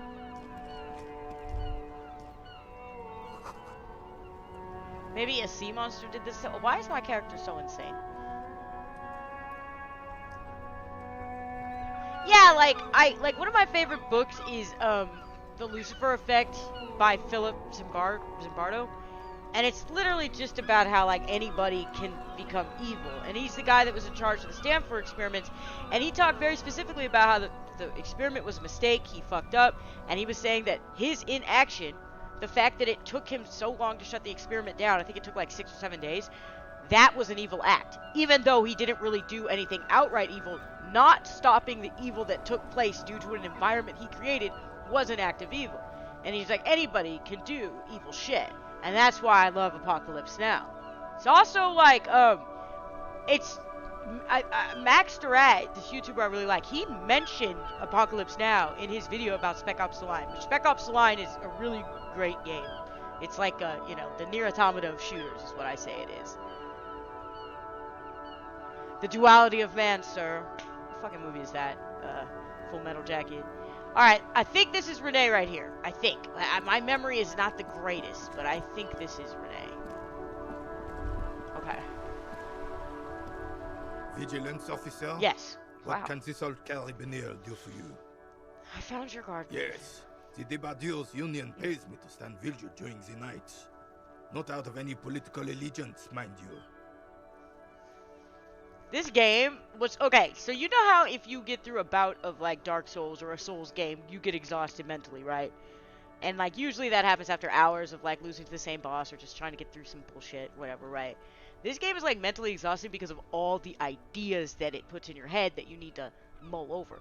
Like every time I play this game for you guys on Tuesday, I get off stream and sit and think about it for like a long time after like an hour or two, right? I'm just like, consider all the things that have just went through my head. I'm stupid, so, I don't really understand the depth of everything being said, but I do think about it, especially when you compare it to the political situation and, the country I currently live in, or the country I live in. Yeah. Yes, Spec Ops: The Line is a great game. I played it incidentally because I had an Xbox back in like 2013, and I didn't really like shooters, but Spec Ops: The Line, the trailer for Spec Ops told me immediately that it wasn't gonna be a normal shooter game, right? And so I got the game, and I was glad I did because it was really, really fucking good, and unexpected. It went in a direction that I think it's like I said, it's the Nier Automata of shooters, right? Because it is a criticism of gaming, and specifically that genre of gaming, and it plays on the tropes of that genre of gaming. Just like with Nier Automata, it's like a criticism of a lot of JRPGs and gaming in general, and it capitalizes on the tropes, but like in an ironic way.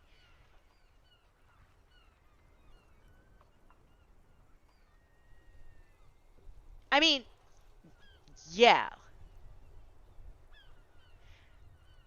Yeah, exactly. Part of accepting our humanity. Yeah, like humans are capable of a vast spectrum of emotions and actions and beliefs, right? What I was going to say is that my two favorite games ever made, Nier Automata and Death Stranding, which you'll notice those are both like modern games. Like a lot of my favorite old school games absolutely are my favorites for reasons, but Nier Automata and Death Stranding had the most personal impact on me. Those are not just video games, those are art. Those are works of art. Right? That stand high art, right? I will go as far as saying as Nier Automata and Death Stranding are like high art, right? And those games made me question so many things about how I dealt with the world and things like that. How I dealt with my relationships and isolation, and they changed me for the better. And I played them back to back. My actual experience was Zero Dawn Horizon, then I played Death Stranding, then I played Nier Automata, right? And it was sort of like each, like Zero Dawn I thought was an okay game until I played Death Stranding and I realized, wow, it really mishandled its themes about AI and just like a world, a post-apocalyptic world just trying to rebuild and stuff. Like it was so much more shallow than I originally thought until I played Death Stranding. And then after I played Death Stranding, I played Nier Automata and I was like, that is the peak of game for me. That is the peak of storytelling in games for me. It is an experience beyond just being a video game, right? Alright, anyway. Enough with the ranting and the preaching. Alright. The Debardeurs Union pays me to stand vigil during the nights. He looks down, not out of any political allegiance. I'm an old man. Don't sleep more than a few hours every night anyway, and money is tight. Yeah, Spec Ops was so good. The thing about Death Stranding is I will tell people to buy it, but it comes with a warning. It is a long game and it is demanding and you might not like the gameplay. The story, after I finished Death Stranding, first of all I cried and the ending is like 6 fucking hours. I'm not even kidding, right? But I cried like a motherfucker. But I immediately was like, I need to start talking to my family despite how fucked up our relationship has been in the past. I need to let things go.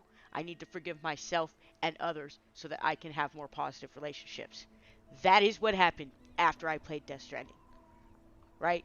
Like, however, It took me 123 fucking hours to beat Death Stranding the first run. It is a long and demanding game, and the gameplay is you just delivering shit. Like 85% of those 123 hours were me just driving around delivering shit. Now, were those storylines meaningful? Yes. And did it feel good and was it rewarding?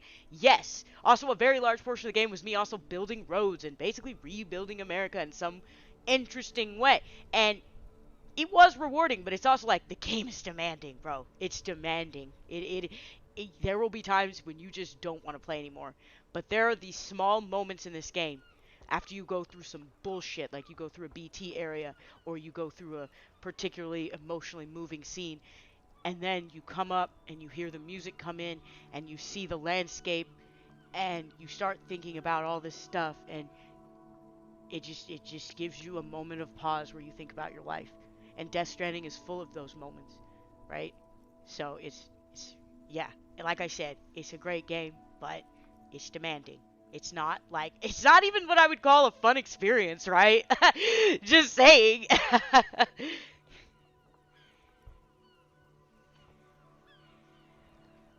Same thing with Nier Automata. After I finished Nier Automata, I was like, I'm gonna stop.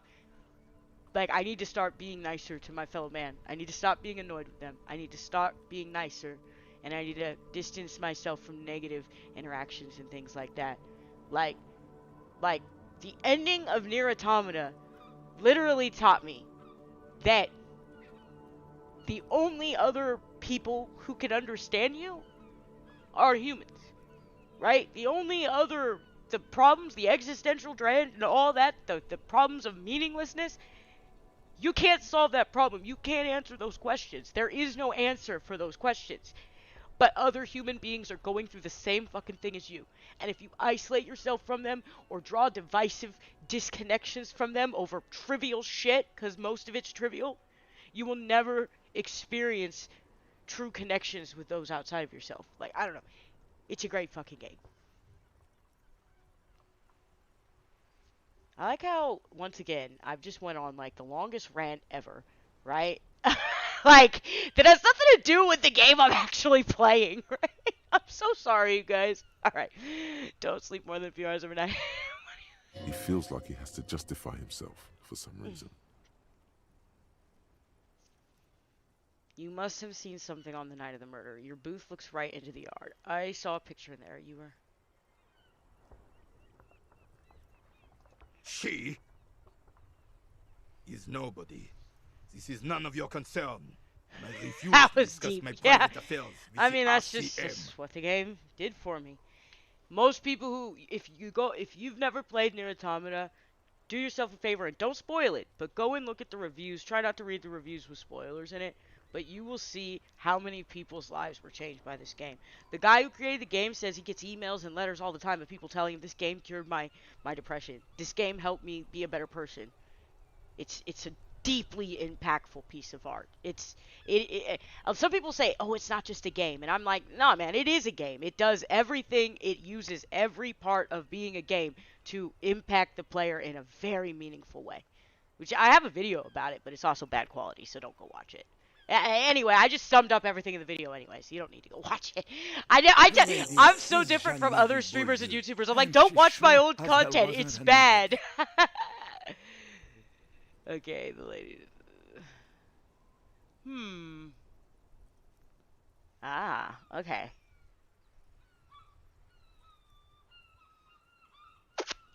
Interesting. Yes, it does. Unfortunately, I wasn't working that night. Been on a 2-week leave since last Monday.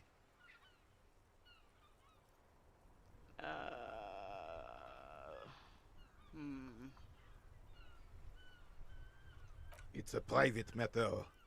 Nothing to do with your investigation. I feel like a lot of these questions are completely unnecessary, but I'm just using my position as a detective to be nosy as fuck. You see, officer, René is the kind of man would rather die than admit he needs medical assistance or, God forbid, A real seek man's it. man. A real man's man is just gonna write it out. I'm fine, goddammit. Mind your own business. Oh. feel like I got involved in something. It's You guys nothing. seeing this guy's Let's go to uniform? Is that like a Goddamn coffee. military uniform, or is that the uniform for his job? It's kind of goofy. It's his heart. Oh. No one. The bus has been unmanned since last Monday. So nobody. There's no other guard. Oh. It's just me. How convenient, right? Like, how fucking convenient, you guys. No one has been guarding the container yard since last Monday. It's not good. Yes. It's not actually an issue. I mean, it is now. Look, officer. The container yard doesn't actually need a guardsman.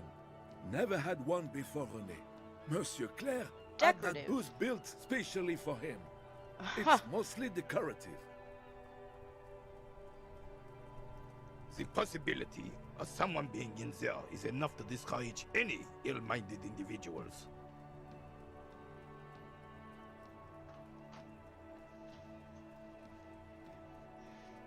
The Zomboid meth cooking mod. The Breaking Bad mod. Oh, yeah, okay, so I used the Hive Mind mod with the schizophrenia trait, right? And you know what's funny about using the Hive Mind mod is I'm kind of adapting to it. And when I played last night a game without the Hive Mind mod, I was like, this is kind of boring. Like, it was, like, easy. Like, and I've adapted to the schizophrenia trait, too. Like, without the schizophrenia trait, it's pretty boring. It's crazy how mods really change the experience of this game and you adapt to them and you get better at the game because of it, right? I want to try, somebody suggested in my comment section trying, The Storm is Coming, which I have, but I don't know if my computer can handle it, I'll be honest with you. I'm not sure if my computer can handle more hordes that size. But we shall see. But I do need to take a quick break. I will be back in like 2 minutes. It won't be that long. I'll be right back, guys, okay?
Alright, I'm back.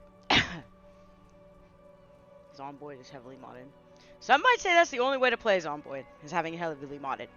I like playing vanilla, but there are a couple mods that I think just you need to have. Like better sorting, sleeping in bathtubs, because that just makes sense.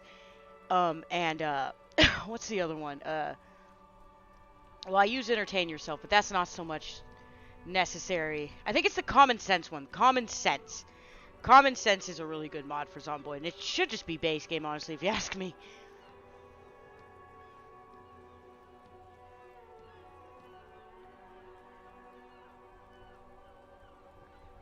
Oh my god. I've actually heard about that mod. That's pretty wild, man. Okay, just cut your own arm off. But, I mean, isn't that, like, part of zombie lore? Doesn't that usually happen in zombie movies and games, where you might have to sever an arm or a limb or something? The possibility of somebody being in there is enough to discourage any ill-minded individuals. Evra Yeah, created right. this job for René because he knows the Royal Carabiniers pension of honor and PTSD isn't something a man can live off. A decorated Kingsman collecting tear reflects bad on the whole neighborhood. His words. Evart gets it. Big guys looking after the small and everyone working together. I love it. Please, that guy is a piece of shit.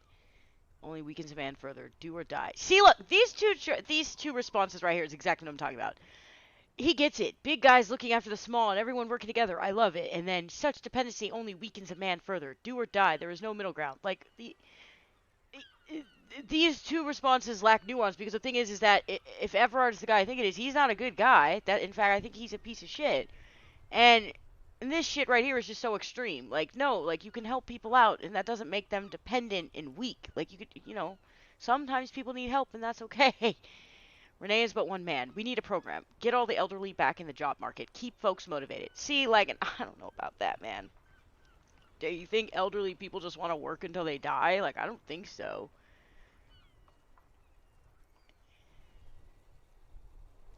I think I have the trait that lets me start off with a missing arm, actually. I actually did that on stream once. I was missing my left arm. And it sucked because I got a generator manual and a generator, and I couldn't pick up the generator. So I couldn't use it because I only had one arm. Get all the elderly back in the job market. Renee should rent out his services, invest the profit, get few more guys, expand and repeat.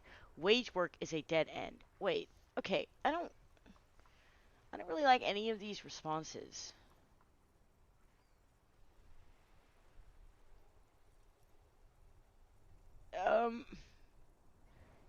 Okay.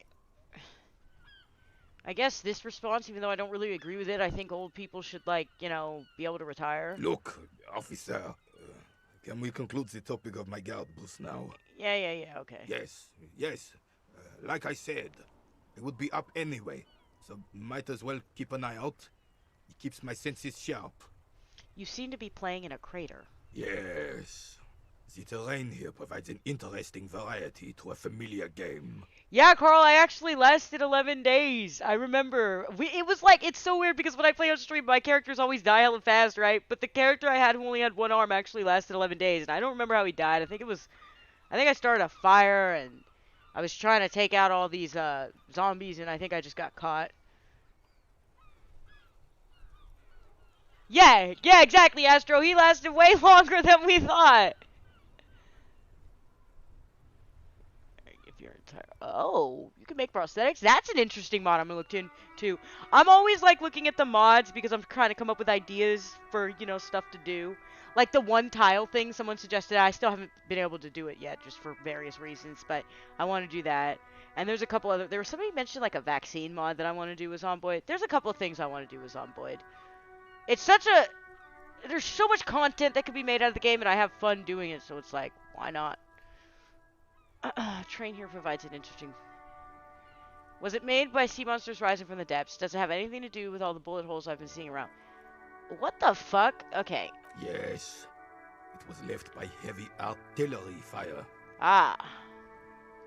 Why what?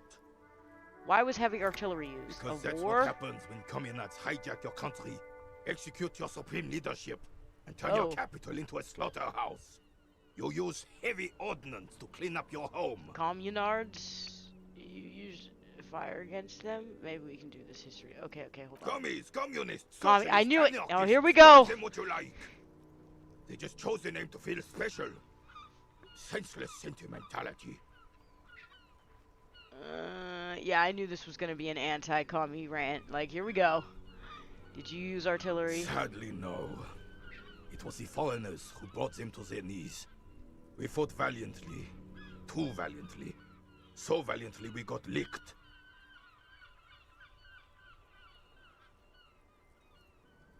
I just feel like you're never going... Wait, what is the Lingering Voices one? I've never heard of that mod. But I feel like you're just gonna die so quick with using all those mods together.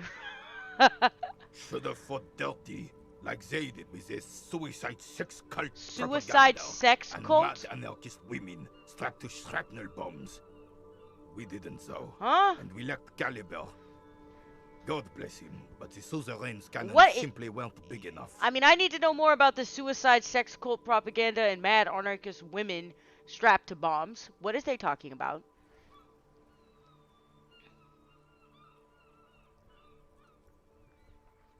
Because this place is a damn beachhead. Had to soften the commies up first. Soften the commies up. Yes. The military coordinated amphibious landing to take back Revachol.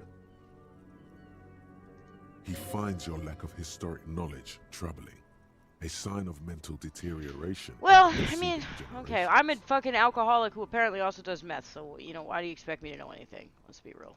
Martinez was used as one of the 3 footholds in Revachol during Operation Deathblow in '08. The other 2 are off in Stella Maris and the Delta. That's, fucking terrifying. Carl, that lingering voices thing that's terrifying. That would, you know, when I played with the Superb Survivors, I got really depressed when the survivors would die and get hurt, so I didn't want to play with it anymore. So I feel like if the zombies were, like, saying things as I was attacking them, I'd be fucked in the head. That shit would not, I'd be like, nah, man, I don't like this. I've actually thought about, like, how much of a human is left in a zombie body, so it's interesting that there's a mod for that. The 3 footholds in Revachol during Operation Deathblow in '08. The other 2 are often... Why do I feel like the years that they're naming off are so far apart? '08 and 41, and I think earlier they said 59 or something. There's a lot of time. I guess history is kind of infinite in a way, so... This here is Blood Ground, where Coalition boots first made landfall and cleaned those rabid dogs out. Most likely, we're Very true. on their mangled corpses. It would just make me sad. That is an interesting mod. Who knows? I'll probably end up trying it. There's all kinds of mods that at first I'm like, no, I'm not gonna try it. Like the storm is coming. Like I said, I wasn't gonna try that, but I did. Also, I ended up trying the mod where I start on the Ohio Mall roof, and that went terribly. By the way, oh my God, that went terribly. They were like already banging on the door to get me by the time I like realized that there were weapons I could get. And fallen. Blood ground. You got old René going there. Like he isn't hungry enough already. Oh, isn't the Coalition who I work for, right? Don't get me wrong, officer. I hate those foreign dogs. Why is everybody so but racist in this game? The enemy of my enemy and all that. It's like They're the lesser evil. Kim said something early on. He said something about the next racist, right? And I think one of my options was like, what do you mean next racist? And Kim says there is always another racist. That is true. Everybody in this game, a lot of characters I talk to, are racist. Like, just either against, like, foreigners, like, you know, or just... It really doesn't have much to do with skin color in this case. A lot of it is just hating different cultures, which I guess is like xenophobia, right? But also judging each other for being like a different... Like that one guy was like, oh, well, of course this guy is a thief because he's this race, right? So...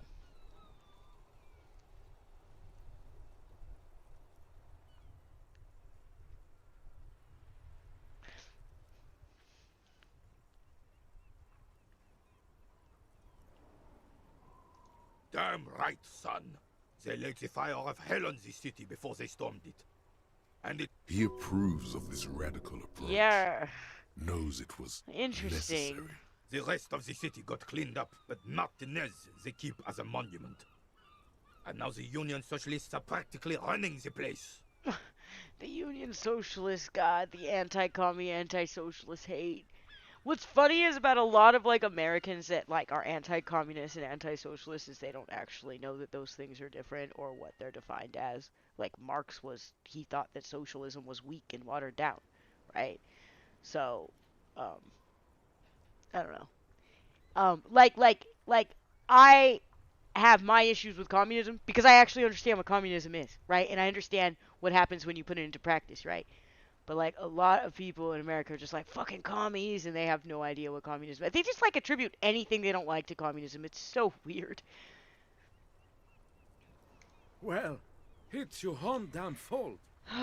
You, we, the Coalition, Revachol, whoever you want to Just want to point out that here we are talking about war again, more politics once again. Officially, Like, the this party game just does never not surrendered. stop with the politics. Of course, they still all influence.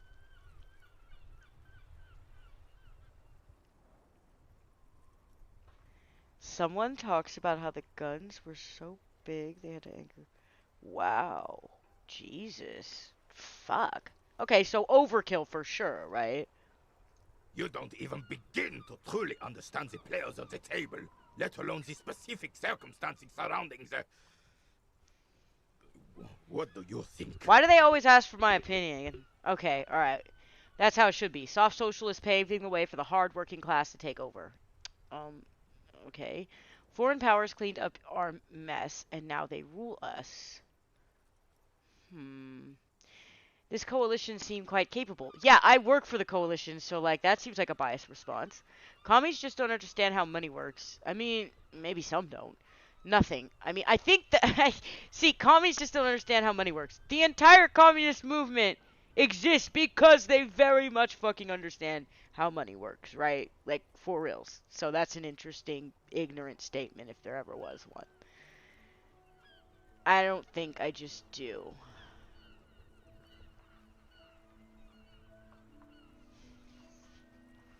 I think that a violent response like that is not often necessary.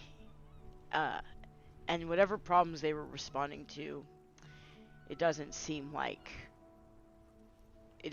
that was the correct response.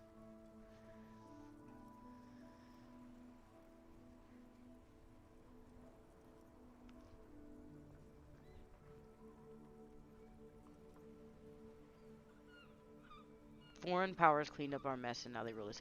I don't really like any of these responses. Is there anything else I can say? Like, okay, I guess we'll go with number one, because... Preposterous! Surely you don't mean it. I'm just sorry it had to be them.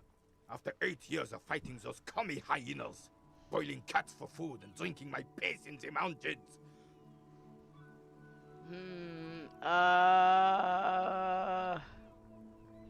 Okay. That's rough. I would have preferred if the Right Honorable King Guillaume returned through Revachol. Or even if that damn clan Frisel had risen from the grave and led us. Sadly, that was not the case. This royal failure weighs heavily on him. Instead, all that is just, holy, and beautiful in the world was wiped away, and now it's neon signs with toothpaste ads everywhere. Foreign influence peddling garbage and stupid music on the radio.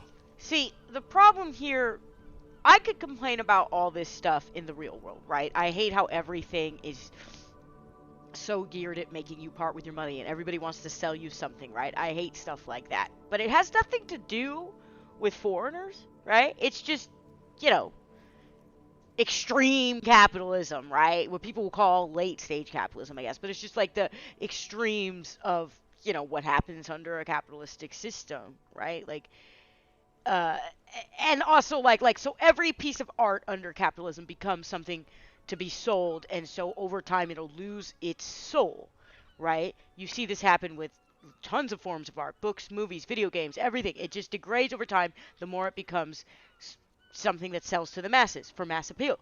And they, I don't know how to put this eloquently, but basically what I'm saying is that when something becomes mainstream / popular,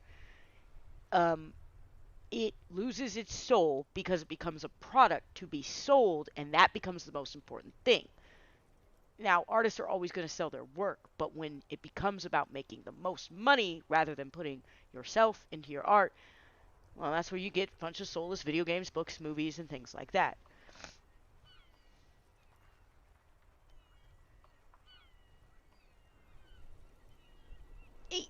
Yeah, like, none of these responses are great, right? Like, they're not great responses. This was the plan. Oh my god, this guy! This is what the commies wanted! This was their plan all along. Oh my god, bro.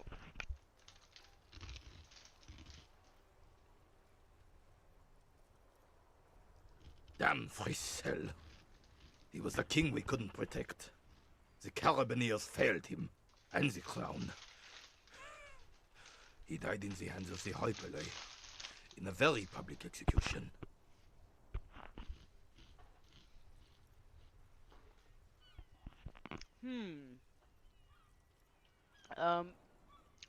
Okay.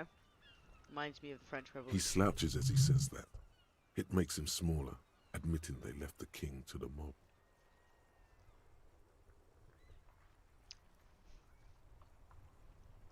A true king in both blood and mind led Revachol before Fricelle. He would have been better, but the damn commies drove him into exile. Yep. Astro. Yep. I think George Carlin said this a long ass time ago, like back in like the 70s, where he said that like, you know, they changed like the term for what shell shock is. You know, it's like something you get when you go to war or when you have something horribly traumatic happen to you. And they just kept watering down the term. And he's like, you know, when you called it shell shock, people knew what the fuck it was, right? Then they turned it into PTSD, and now it's trauma related, whatever. And they're just like, yeah, a lot of terms either lose their meaning or they grow and change to the point where you don't really understand what they mean. That's just how it is, man. Oh, yeah, it's depressing when I sit around and think about it, but, you know. Because in one way, it's a good thing, right? Like, the world's going to progress, and we do need to grow and change with things. And we do need to progress our definitions for things as the world changes. But in other ways, it's like, well, we need to have definitions of words so that we can clearly communicate with one another, right? He would have been better, but the damn commies drove it. This guy hates communists, bro. Like, this entire arc is fuck commies. The suzerain is the king! Has everyone forgotten already? Snorted purple cocaine.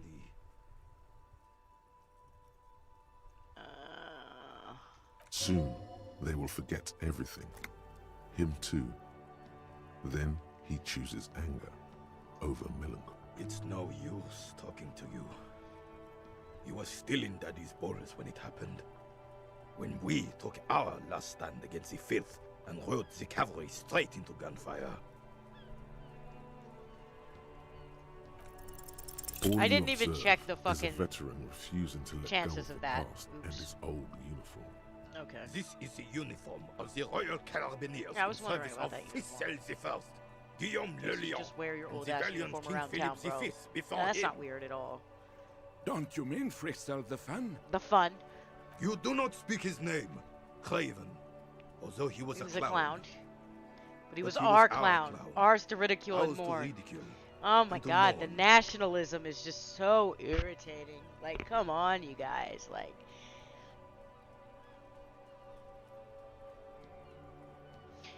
I mean, yeah. So, like, it's interesting because I'll tell a lot of people I know that I am against extremism in any form, right? And, like, the reason why is because even extremism that is meant to benefit the most oppressed and marginalized in society actually ends up causing them more harm. And it's unfortunate because whenever you are fighting for the rights or to make, you know, things easier, you rarely will see the benefits of that fight, right? It will probably be the next generation that sees those benefits. And you know what? That's fine with me. It's fine with me to take a stand now so that people 30, 40, 50 years in the future do not go through the same bullshit that I went through. But when you try to force progress overnight, it causes a backlash that makes things much harder, right? And let me put it to you this way. When you make social rights and civil rights a trend on Twitter, it does more damage to marginalized folks than helps us. And I'm saying this as a woman who, you know, is brown in America and has been a victim of racism and sexism. But I also can understand that, like, I can take a stand now, but I don't need to be violent and angry and push and push and push. I need to be reasonable and explain why I feel the way I do. And we need to do things in a proactive way, such as policies and things like that. Not screaming and yelling on fucking Twitter about it, okay? But yeah. And so, you know, long story short, I am very progressive, but I do believe that we need to have limits on what we do so that we can educate people on why these things are important and not just force them to adhere. And I believe that most of the fights that we do today will be better for the next generation, right? Like, I don't expect things to be better for me for the things I stand for today, but I do expect the next generation to have an easier time. I do not understand the mentality of, I struggled so you do too. Absolutely not. I struggled and I do not want you to struggle. That is how I think. I would never wish my struggles upon anybody. I've gone through some shit, and so have many people in my generation and generations before me. And to think that some of these people would want future generations to suffer the same as us is amazing to me. It's crazy to me. I do not want the younger generation to have to go through the bullshit that I did. Not at all. Okay, anyway, where were we? Jesus Christ. This is what I mean. Like, okay, you know what's funny is I remember talking to a friend of mine about how, yeah, I'm not really gonna, I'm a gaming channel. I'm not gonna talk about politics. This game forces you to talk about politics. It forces you to have that conversation. Like, if you stream this game, you are going to talk about politics. There's something you missed. You will get to it. Don't worry.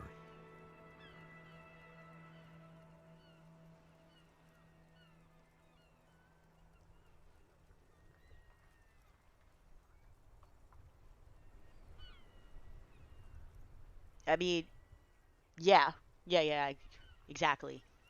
To that last comment from Buntarika. There's something you meant. Yeah.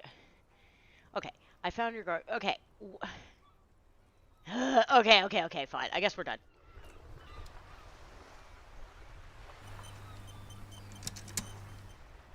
Did the game just save?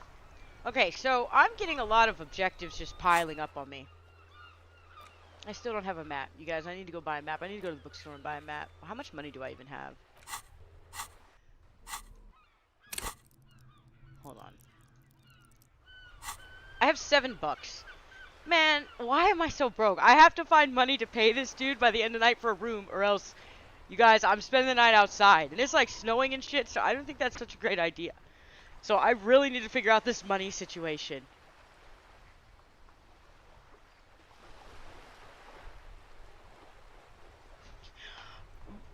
Bro, yeah, the whole, like, I need to self-actualize through fighting for human rights thing is like, bro, what are you doing?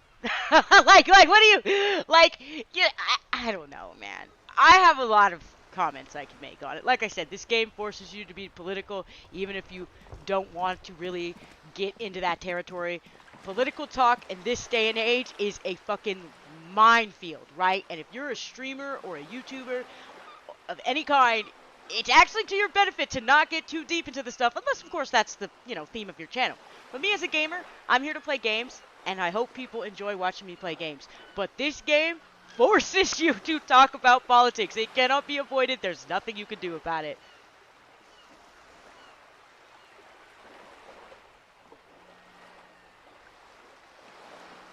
Downstairs near the shore? Wait, right here where I'm standing right now? Like, down these stairs?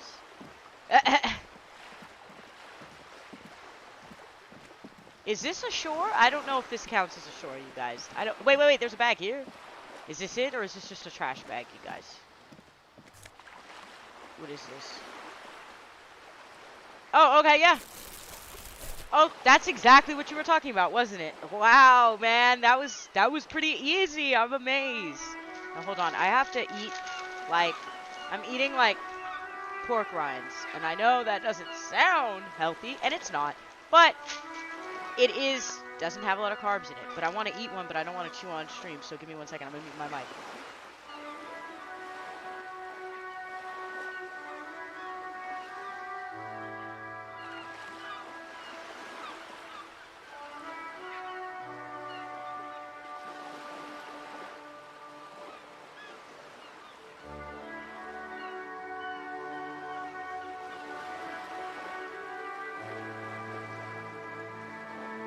Okay, anyway, Kim's like freaking out because I'm standing like too close to him.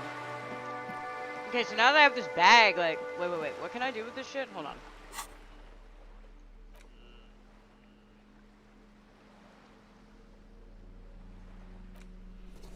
I'm gonna put on my tank top. Should I take off? Yeah, I'm just gonna walk around with this tank top on. Oh yeah, this is completely normal. Okay. Anyway, what was the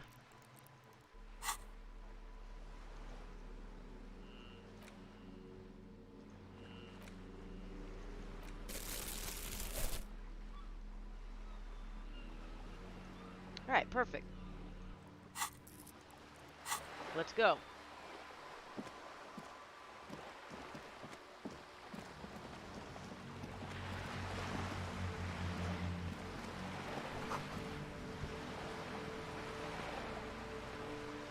Oh wait, I'm going in the wrong direction. Just carrying, I'm running around with my tank top on, my bag for collecting money off the streets, and my crowbar. You guys, I look like a criminal. Like, I just want to point out, like, I don't look like a cop. I look like a criminal. I look like the one out here committing fucking crimes. Okay, so I can just, like, go around and ask people for money. Can I ask this child for money? Will that work? Hey kid, Hello give me some again, money. sir. Going to deduce something now. The girl keeps Hey, her a hands success. folded, There we go. Hidden. Why is that?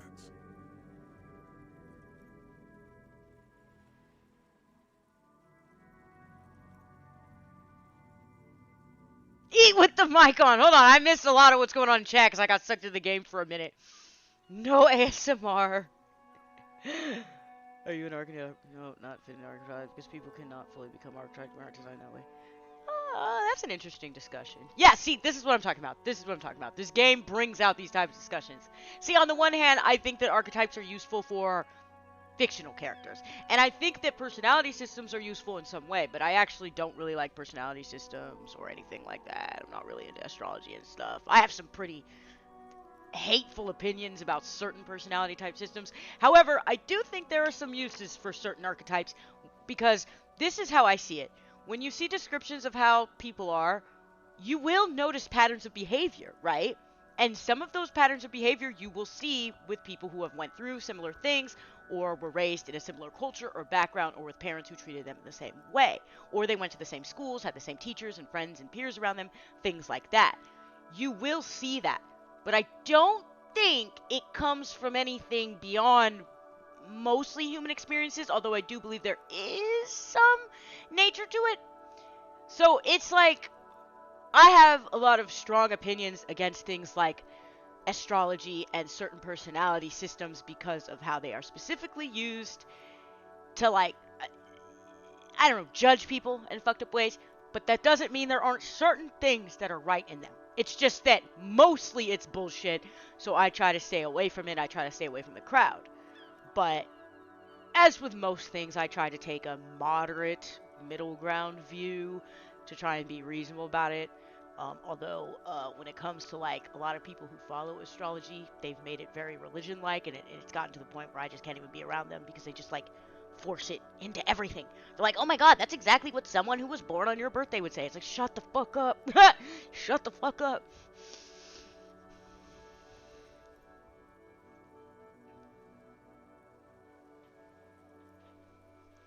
Yeah, like, there are some things to be said about stereotypes, right? And there is a loose thread, right? But I have a lot of nitpicking for the system. But I like to keep an open mind when it comes to, like, archetypes and categorical systems like that. But I also like to just look at humans based on how they act and how they just what part of themselves they show to me, right? Like, I believe in connecting with others by, like, good old-fashioned talking to them, getting to know them, connecting through hobbies and things like that. Call me fucking old, but that's how I feel, right? So when you put something like a personality system or an archetype system or like MBTI or astrology in the way, it often clouds the followers of those things' minds, and you find that they just judge you based on, you know, information that they don't really have, things that they've assumed based on, you know, the system that they follow. And that's where my biggest issue comes with those types of things, and that's why I usually just write them off completely for the most part, although I am willing to say they are not 100% wrong. Right? It's just perhaps the direction they've gone in is off the rails. I don't think any of that made sense. Let's just keep going. Why do you keep your hands full? Why am I asking her these questions? What do you mean, sir?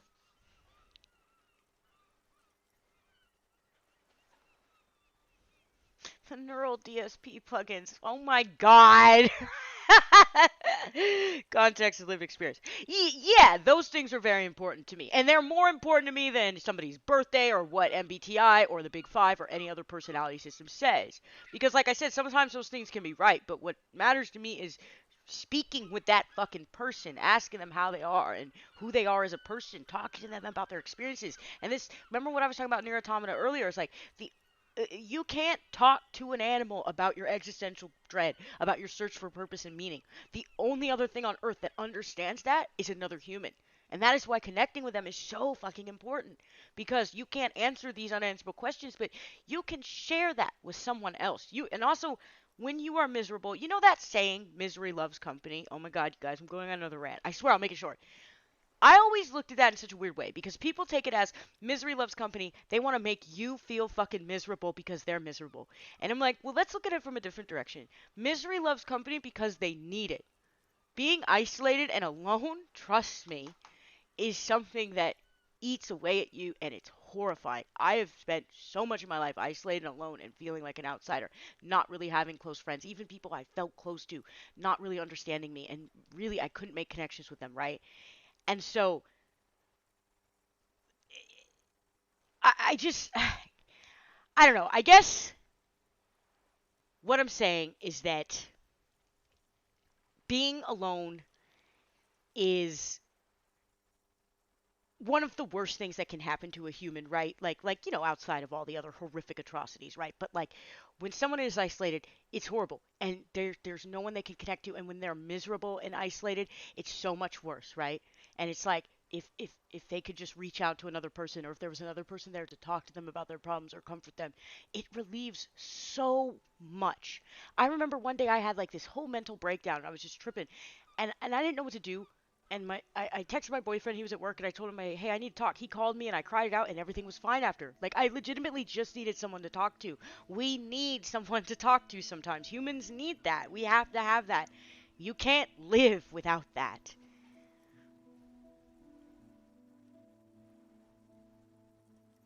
That's exactly. Humans don't need a reason, or animals don't need a reason to live. They just do. They lack very little self-awareness, if any. I don't even know if their brains are set up to have self-awareness. They just live. But we need a reason. We need a purpose. We need something. And the ironic, fucked up part about it is we will never find that from an external source. We have to find it within ourselves. And that's hard when you're up against the realities of the fucking cold world you live in. I don't know why you guys watch my stream. We're trying to play Disco Elysium, and I'm here ranting about how, like, isolation's horrible, and archetypes and stereotypes, and how human beings, this and that. I don't know, bro. I'm sorry, you guys. Somebody said they came here for the rants earlier, and I'm like, okay, well, at least one of y'all is here for it. You don't need to be worried. I'm here to help. Okay. You can show them to me. I'd rather not. Okay. She looks around anxiously. Her hands What is it? remain folded in What's front going of on her. with her hands? She What- doesn't. The lieutenant stands by, looking at the two of you with little interest. A facade of true professionalism. He is far more intrigued by the situation. You heard than me. is Hands supposed to up. reveal. Really? Don't be. Should I be a jerk? Because I feel like what I'm about to discover here is probably.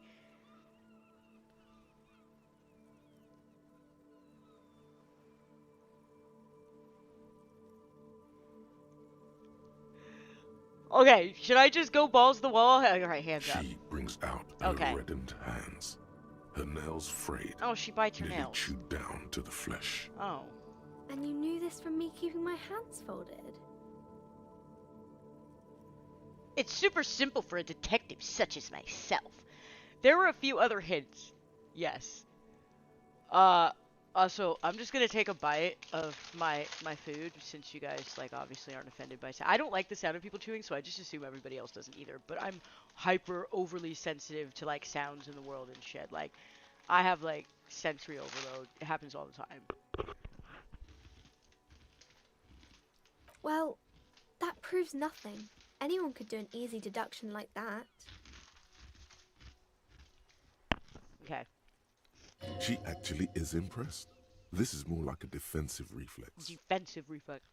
Bet I can figure out why you bite your nails. I got a few reasons in mind. I mean, it probably has to do with her parent. ASMR. Understanding things with depth. like I don't know, like it's weird because I'm not a very deep person, but like I have like existential thoughts all the time. Like I made this video a long time ago. Again, don't go watch it because it's terrible quality, really bad quality. I'm so embarrassed at the editing. But it's about like every time I play The Sims, how it induces all these existential thoughts. So I wouldn't exactly consider myself like a deep person, but I just have a lot of existential fucking thoughts that constantly go through my brain.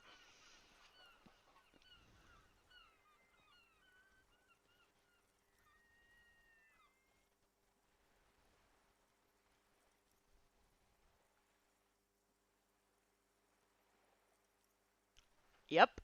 It's kind of like that idea once you become conscious of those patterns, they can be changed. It's kind of like that idea that if you become aware of your predetermined future, because in some ways I believe in determinism, right?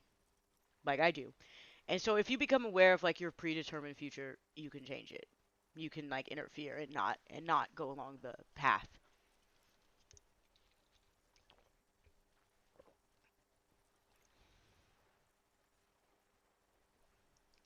She nods, half provocative, half enthusiastic.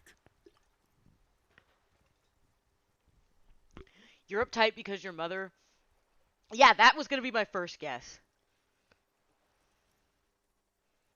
And you're recycling your body... Bro, are you serious? These responses are so unhinged.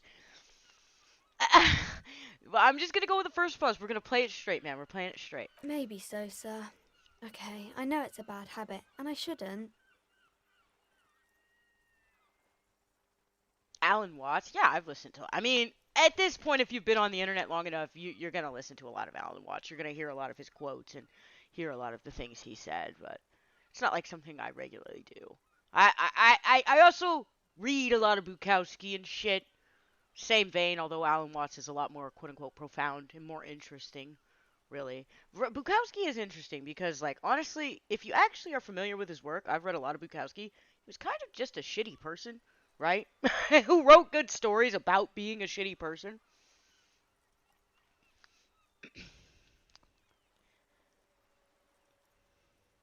Ace deduction for the #1 detective in town. What kind of... Why am I'm gonna go with the unhinged response. Let's go. It was okay, sir. She's like, fuck off.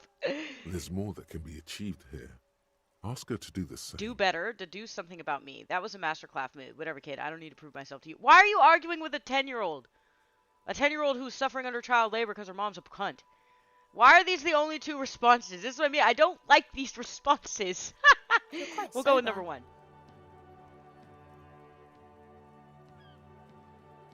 What town did you start in, Carl? I'm all interested in your Zomboid game. I'm like, yeah, where are you at? What's the house? Where's it at?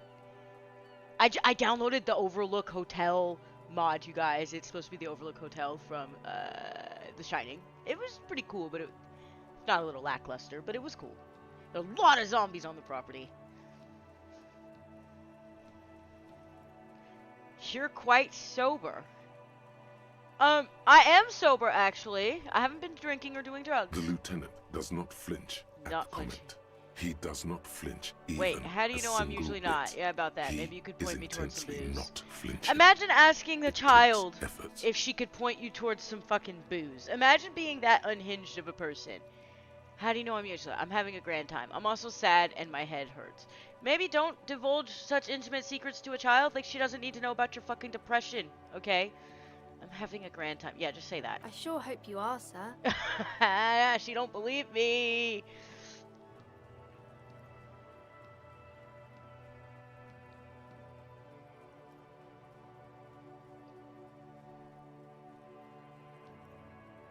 Yeah, her.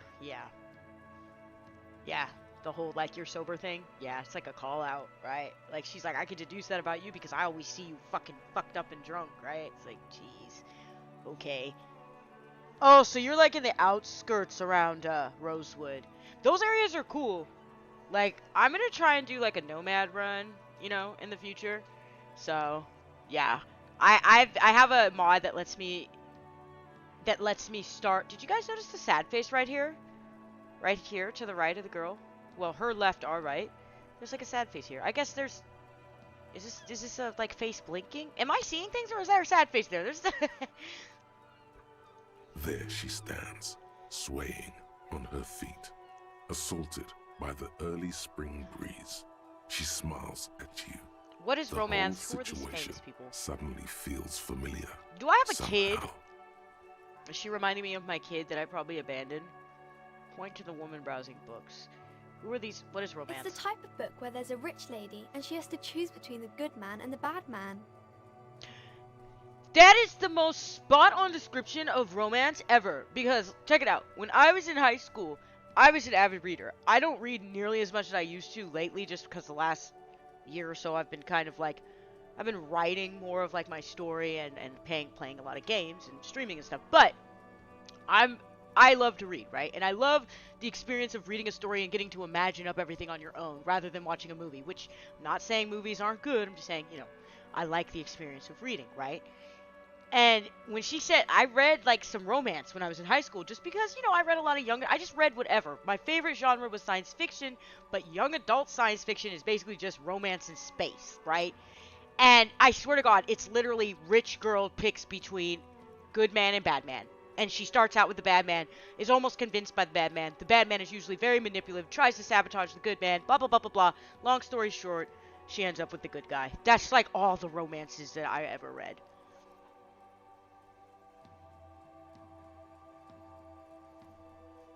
Was it her that said I had the party eyes? Or there could be a story about a poor lady getting a rich man. It's about man and lady business, sir. It's about man and lady business, sir. Okay. That is the best way that someone has described romance. Alright, it's about a rich lady. She has to choose between a good man and bad man. About a poor lady getting a rich man. God, that's so spot on. Man and lady business. What about a poor man getting a rich lady? That happens too. I've read a book like that. It happens, but usually the guy gets rich in the process. Or should actually be rich himself, but has lost his family property unjustly, like during the revolution or something. Oh, look at that. We're spiraling back into politics. Wow, crazy how a conversation with a little girl in front of the bookstore just led us back to political talk. Like, you can't escape it. Those are unhappy books, for most of the pages. People sad about what they have lost, but then it all turns out just fine in the end. What about when both of the men are bad?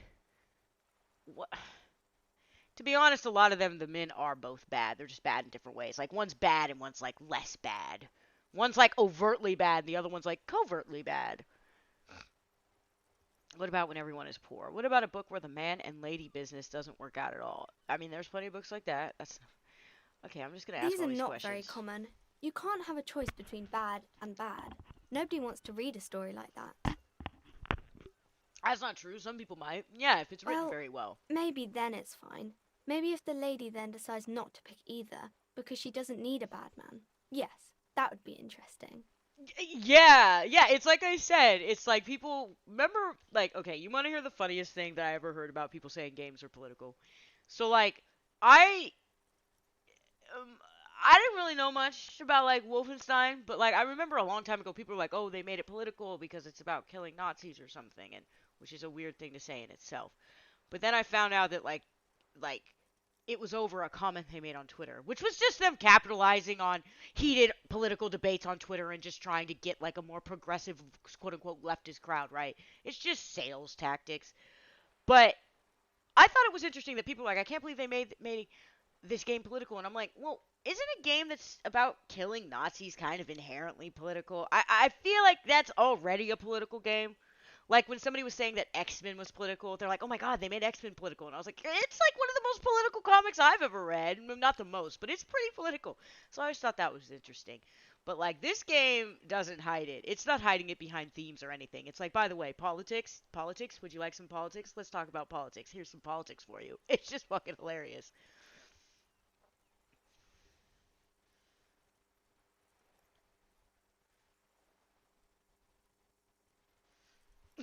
I watched Private Lime do a negative trait run, and I think he broke his, like, rib from eating too much food. So, you can definitely get fucked up doing the all negative traits run.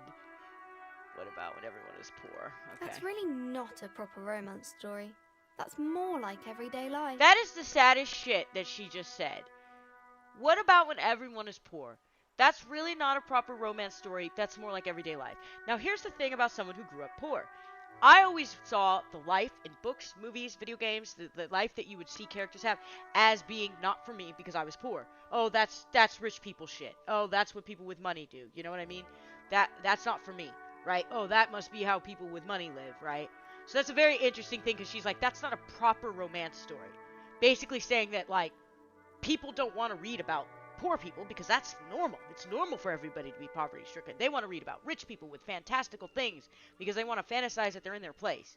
And it's just like, okay, but like poor people are like human too. Like they have feelings. Like they're allowed to fall in love and shit. Like what the fuck kind of opinion is that? Sometimes you have to write about really. Thank you. Not in romance books, sir. These are about nice and pretty people, and everyone is happy in the end.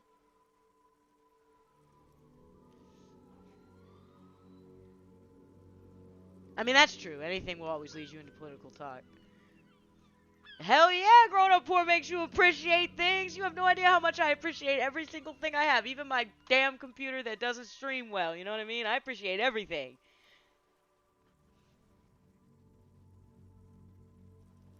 Right, people who have, like, libraries at home. Or, like, okay, check this out. So, I grew up poor, but we had an ice maker. A lot of poor kids talk about how they didn't have an ice maker and how that was like a luxury. So even though we were poor, that was technically a luxury. My grandparents also made sure we had like the things we wanted. Like they made sure that we had the new gaming consoles and radios. Like I had a computer in my room by the time I was 15. Even though we were broke as fuck and living in the hood, we had a lot because my grandparents made sure we had a lot. Okay. I haven't read many of those. Maybe you should ask Mum. Excruciatingly painful breakup. Why is that? Alright, let's go. I don't think it's a romance story if the main characters break up, though.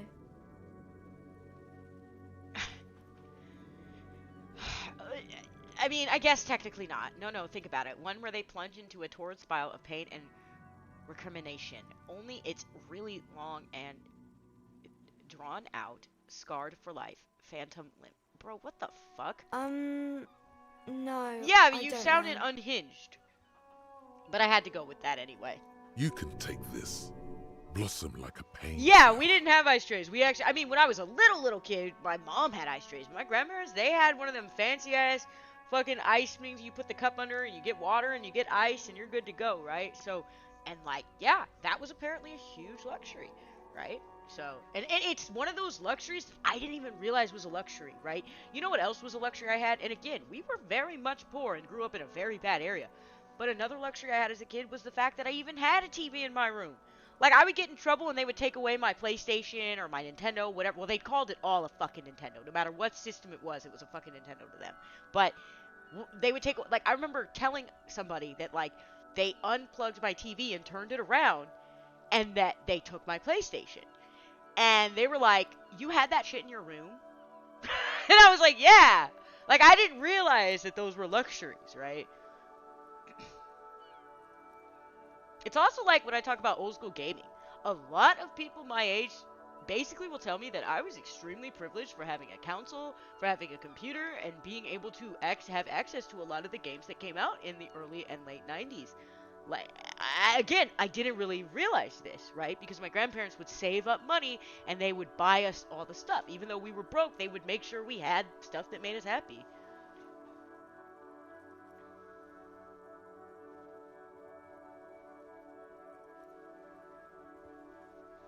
Yeah, exactly, Anon. So, wow, they fucking grew up and going through some hardships. Jesus Christ. And it drags on for years. With no less. I feel like I'm just complaining to a child about my own life right now. The girl is at a loss for words.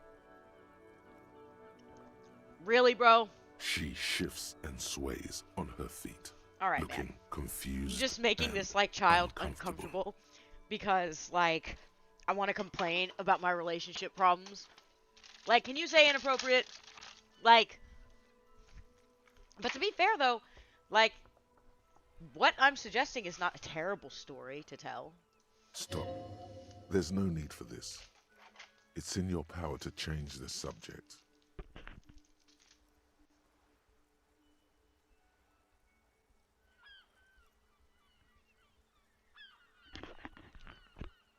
This seems like an inappropriate topic to discuss with children. Yeah, you think? Mm-hmm. Jesus.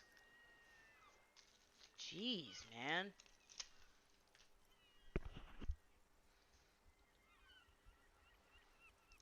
Maybe some about other books? Oh, that's Auntie Billy. She's nice if a bit distressed. No, no, sir. She's a working woman who comes to look at the books a lot. A working woman. I think she is a bad husband. Not very nice or helpful. Okay. Why does this feel familiar? Okay, who are these famous people? Kings and queens and generals of old, or artists and writers, or musicians, those kinds of people. There's usually something extraordinary about them. I think that's why people read them, to find the secrets of their fame.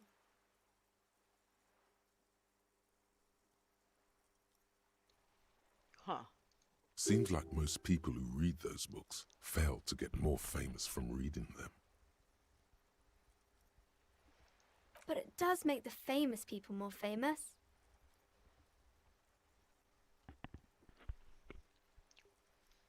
Wow. Maybe someone will write a book. No, I don't think so. These famous people sound like a bunch of dorks. Fame is for vain people. I have better things to do. Fame sounds delicious. Okay. Again, why are all these responses just so, like, just blah? Like, I don't hold any ill will towards people for being famous. Or, you know. Annette's expression remains ever so helpful. She's just annoyed at me. She doesn't say anything. Only losers waste their time with that garbage. Never mind, I literally had nothing else to say. Okay. Wow, I feel like I'm just, like, being so obnoxious to this child.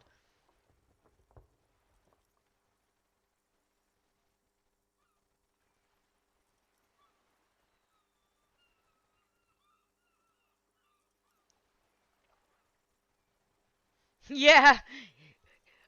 Yeah, because I went on a couple of rants.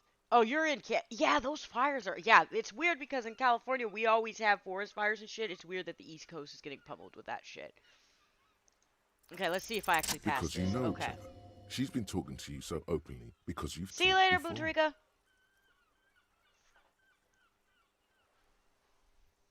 Hang on. So, because you know each other, she's been talking to you openly because you've talked before. Hang on. So, you know me. We've... Yes, I stand in this spot all the time. Yeah, that's what I was gonna say. That's why she made that comment about me being sober, because she's used to seeing me be drunk. You've been running around all week without your shirt on, sir. Apologising to everyone. Oh my I don't really understand God. what you've done wrong. Okay, the more that comes out about my backstory, the more tragic it truly is. Of course, you stopped by a Well, few times. You certainly look better than the last time I saw you. Yeah, because I'm not all drugged up now and drunk out of my ass. Jeez. I look like shit. Thanks, I'm trying. Yeah, I can see. You don't have party eyes anymore. Don't have party eyes anymore. Yeah, because I'm not a meth head. I'm not doing meth anymore. Yeah, streaming's fun if you like it. I like streaming. Party eyes. Yes, of course. That makes sense. Uh-oh. Oh, no. Kim, no, don't judge me. I'm not surprised children have seen you running around. I like how this party kid eyes knows I'm a on. drug addict. He And we thinks all know what it means. not You don't at have to all. question it, bro. We all know what it means. You know, like a cat in the dark. Oh, all big and God, wide-eyed. dude. Fucking meth It eyes. certainly looks odd on a man. Ugh. The swiveling eyes of a loony drug addict. Yeah, exactly. That is what she meant. You were probably gurning too. Great. Fuck yeah. You should get some party eyes right now. No, why Snap does this those game sequins want on me to you, do boy. meth so bad? Yes, we're Don't gonna- leave us hanging like that, man. Open yourself to the experiences of the world. Why do they keep offering Expand your me meth? consciousness with amphetamines. I'm gonna keep avoiding the amphetamines and the alcohol. Maybe on the next run. Maybe I'll play through again I'm and see glad what I could help happens. you, sir. Jeez. Okay, bye. Well. That seems useless, but, well, there we go. We saved. Okay, so, we are... We don't deserve her, I don't deserve any. This guy's just depressed. I remember... Okay.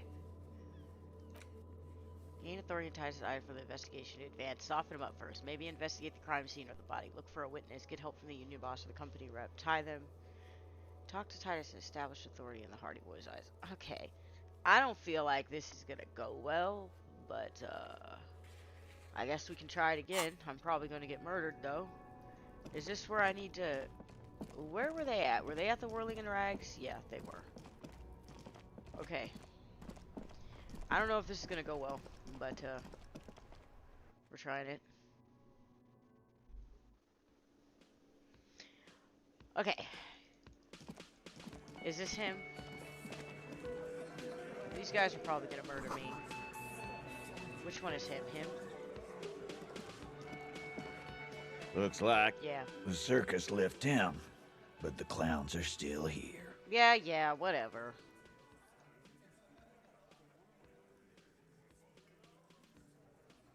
Whoa, jeez.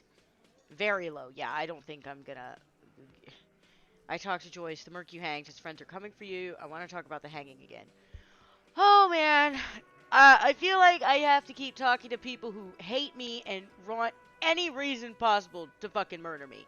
So, you know. Let's go, I guess. I want to talk about the hanging again. Again. Just get the dead guy's autograph, since you're his biggest fan. Oh, fuck off. Good one, Titus. Shut up, you little follower. Can't think for himself. So obvious he's the ringleader. Okay. About fucking time. Okay, I guess we're gonna tell him. Yeah. By friends, you mean his squad mates from Crenell. Okay, he's not worried. Wouldn't want to beat up his grandma. Nervous, snickering. There's a rush of adrenaline present. I mean, yeah, sometimes picking out games to stream isn't so fun. Like, a lot of times I go off the suggestions that people in the Discord give me, or they mention it in chat. But, like, I just decided to play Disco Elysium. Nobody asked. I was just like, no, I'm gonna play it. I'll finish it. I don't, you know, a lot of people liked it. I think, like, a lot of people, when they talk about streaming and YouTubing and creating content and stuff like that, they're not sure what to do or where to start. I know I wasn't. And I guess, like, one thing I would just say is just, like, just do what makes you happy, you know? You know, they always say that, so cringy, be your authentic self, but it's true, you know? But, I mean, there's not really a lot of, like, good games out right now either, you know what I mean? So, I kind of feel what you mean when you say you're not sure what to stream. If only my Discord was actually... My Discord is, like, kind of active. You guys talk to each other in there sometimes. I know there's a lot of memes that get posted. But, you know, like, streaming on YouTube will definitely, like... It'll get your subscribers and followers to, like, at least see you if you start streaming. So... But also, streaming is draining. There's just so much to be said about streaming, honestly. And okay, so, like, should I be, like, telling these people this stuff? They're gonna form a tribunal, and they're coming for you. That doesn't seem like a good... Okay, alright, let's... Well, oh, hold on a minute, you guys. Give me 1 second. Shit.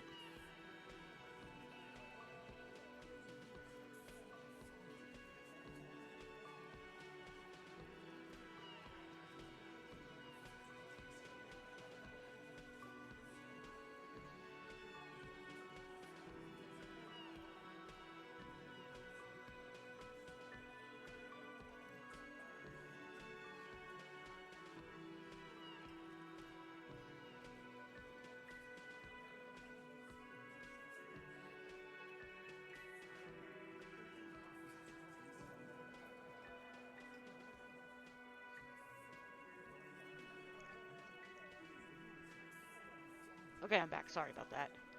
Okay, I guess I'm just gonna This is tell him what this. happens if you take the law into your own hands. Other people start doing it Uh-oh. too.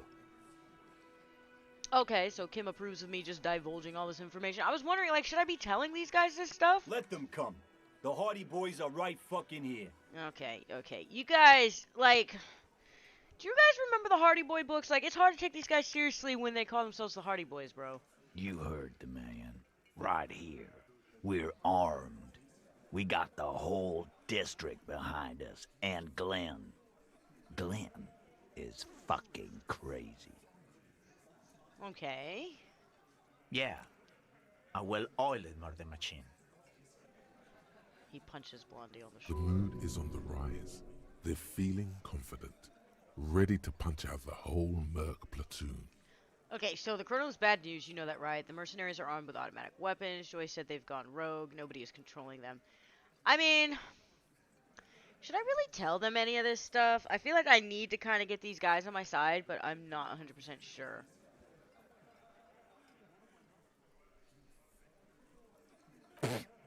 So are the local gangs. The fucking Barmy Army and the Madre scum. You've been out there. Seen any around? Alright, Yeah. fair enough. Where are they now, huh? Sent back to Madre in an airtight cargo crate. Uh-oh. These people are trained military professionals with decades of combat experience.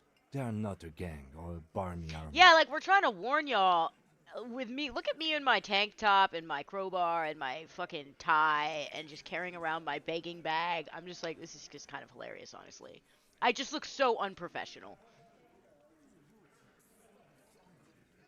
I would guess it would help if I scared them. No, they're not. They're uncoordinated and drunk. We know more about them than you think. Okay. We got weapons of our own. We got Ister 50s, Zeelagers. Glenn's got a knock cannon at home. What is a knot cannon? Well, if Glenn has a knot cannon at home, I guess you'll be alright. Will they pierce ceramic armor? I guess we're gonna see, aren't we? Yeah, like you've been up against ceramic armor. I mean... You haven't even seen the whole suit, right? I've seen the whole fucking thing, and it didn't make him immortal. Alright. Big fucking surprise. They hire psycho scum, arm them to the teeth, and let them loose in the city. What do you I don't think these guys is are gonna get scared happen? easily, man. They don't seem worried about it. What do you mean, okay? Well, I mean, I've tried what do you mean? What do I mean, okay? I mean, okay, I've tried to explain to you multiple times the danger, and you don't seem scared, so there's nothing else I can say. Now you have a problem? Oh my god, bro.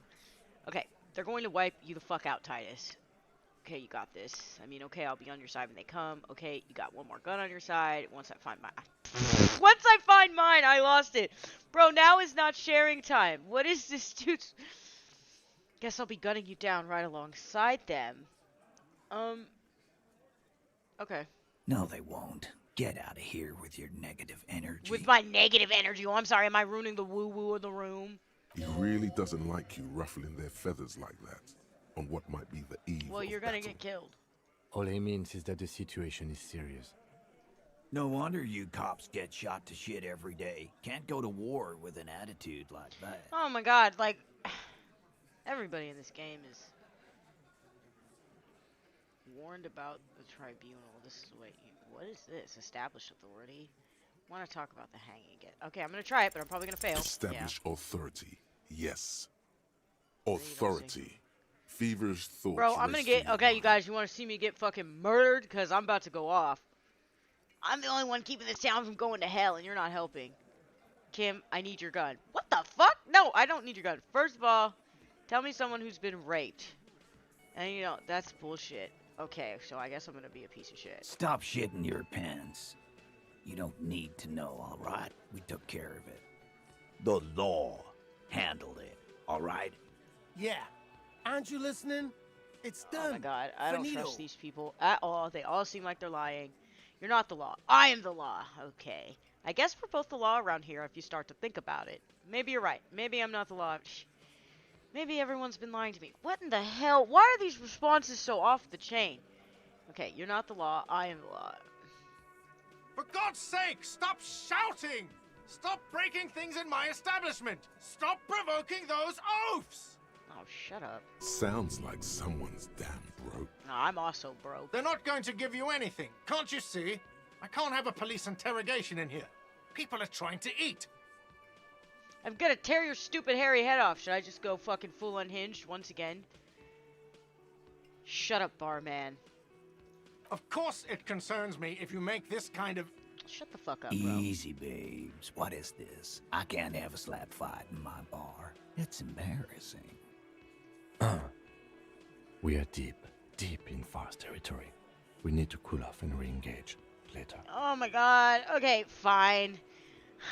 I need to figure out how Everyone to can establish see you fucking picked some wrong authority. options. Next time you have to come up with better things to say.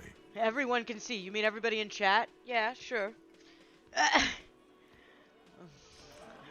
Fuck, man. I don't know what to do. Alright. But I think I'm actually going to end stream here. Even though it's kind of earlier than usual. Usually I go like 3 or 4 hours. But, wait, what did you say? One thing I do like about this game is there's always a chance to win a check. There's also a chance to lose if you roll to it. Yeah, like I had a short chance to win the check there, but I think it's like you said, you have to wear certain clothes and have certain skill points. I don't know if I've been paying attention and leveling myself up correctly. If you want, where's authority at?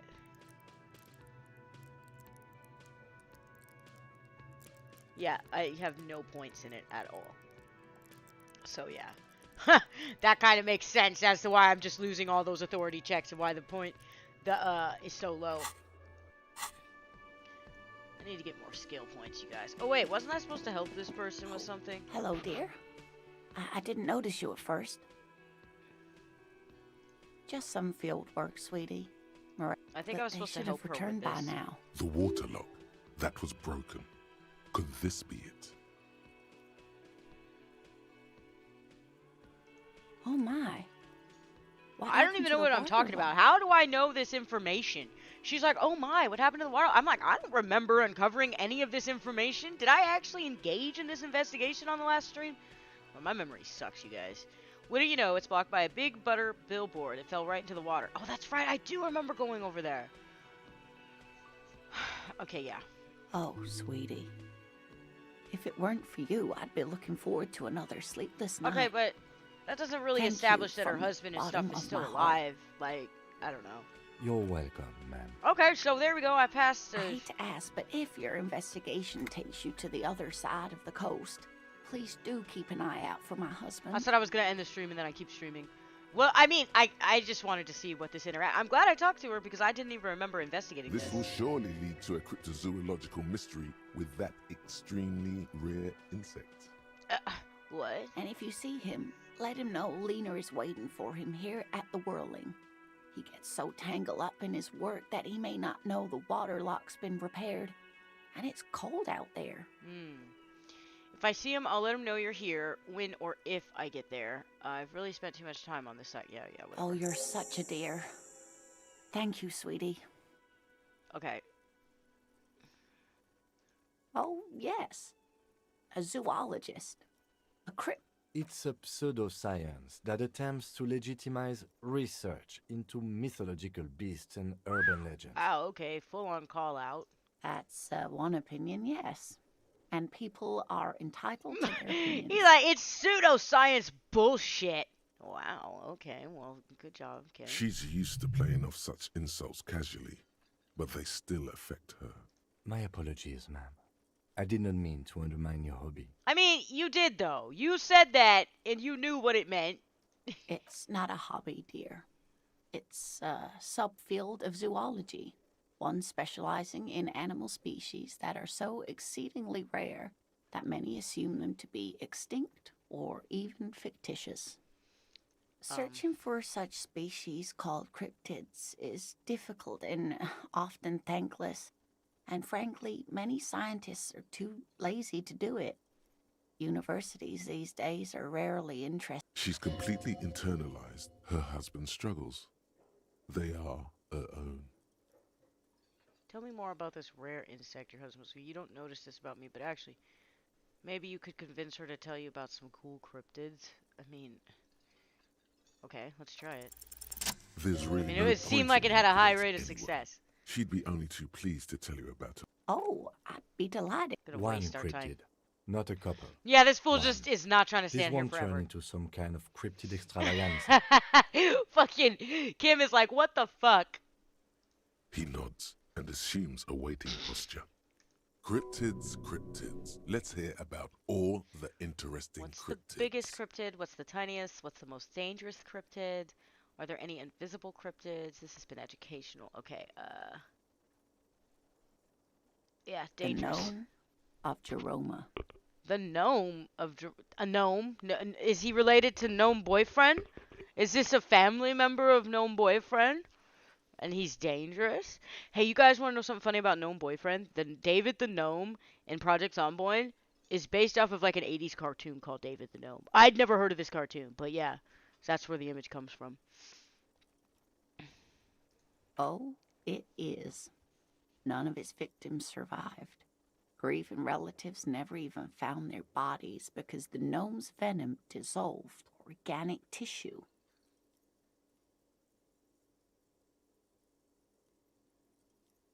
It was reportedly a small creature with webbed fingers and a protruding forehead and a gangly little thing.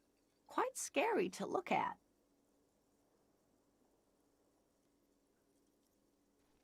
Yeah, right? That's why I had to ask. That's why I was like, wow, Gnome Boyfriend, here we go. I think she's talking about Gnome Boyfriend's, family member who's rather violent. A couple of campers found it when it was already dying. They heard an odd wailing in the woods and followed the sound. They were scared and wrapped it in tarpaulin to suffocate it. Jeez.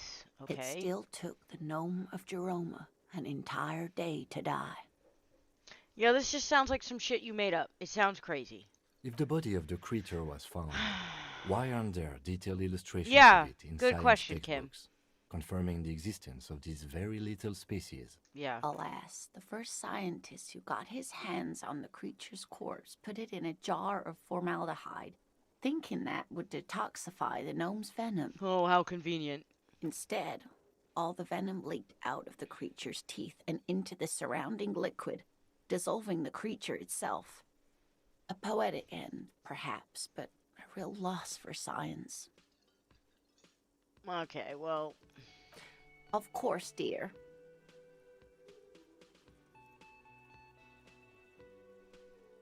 Alright, I don't really want to talk to her about bugs, I'm gonna be honest with you, about scary bugs and fucking gnomes. Now, what the hell?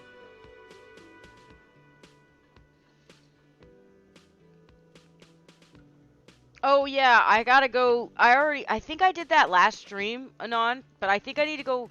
I have to wait to talk to that smoking man until after 9 p.m. So I know where his apartment is and stuff, so I just have to wait till 9 p.m. I'm basically just killing time until 9 p.m. At this point, I've got, let's see. Prove your authority. Okay, find Morel. Okay.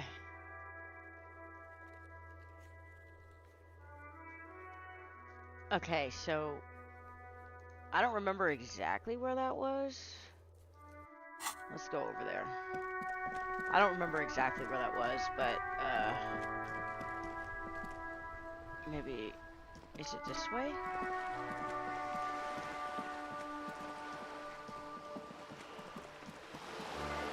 No, I don't think it's this way.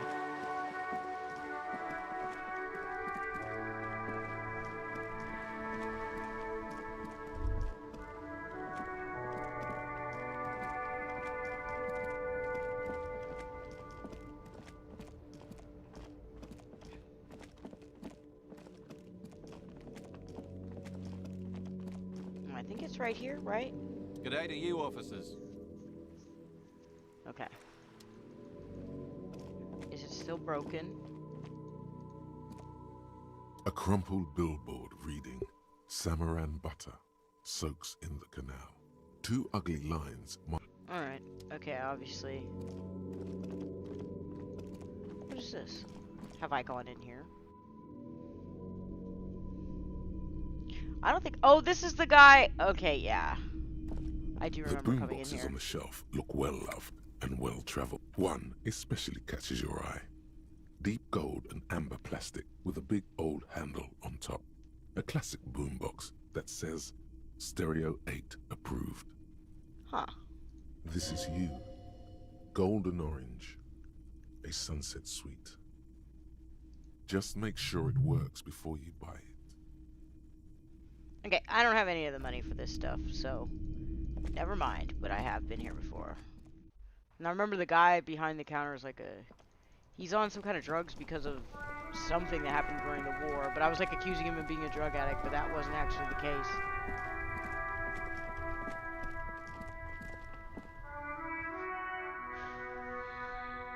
Welp. That's gonna have to wait. Prove your threat. How am I gonna... I need to figure out how to... Okay. Let's go back and talk to Kuno. I'm sure this is gonna be fucking productive. Absolutely. There he is. Here we go. Yes? Nothing. Sorry, I wasn't trying to click on you, bro. Just trying to click on this obnoxious ass fucking kid. Fuck does Kuno care? Oh my god. The boy turns to you. He doesn't care.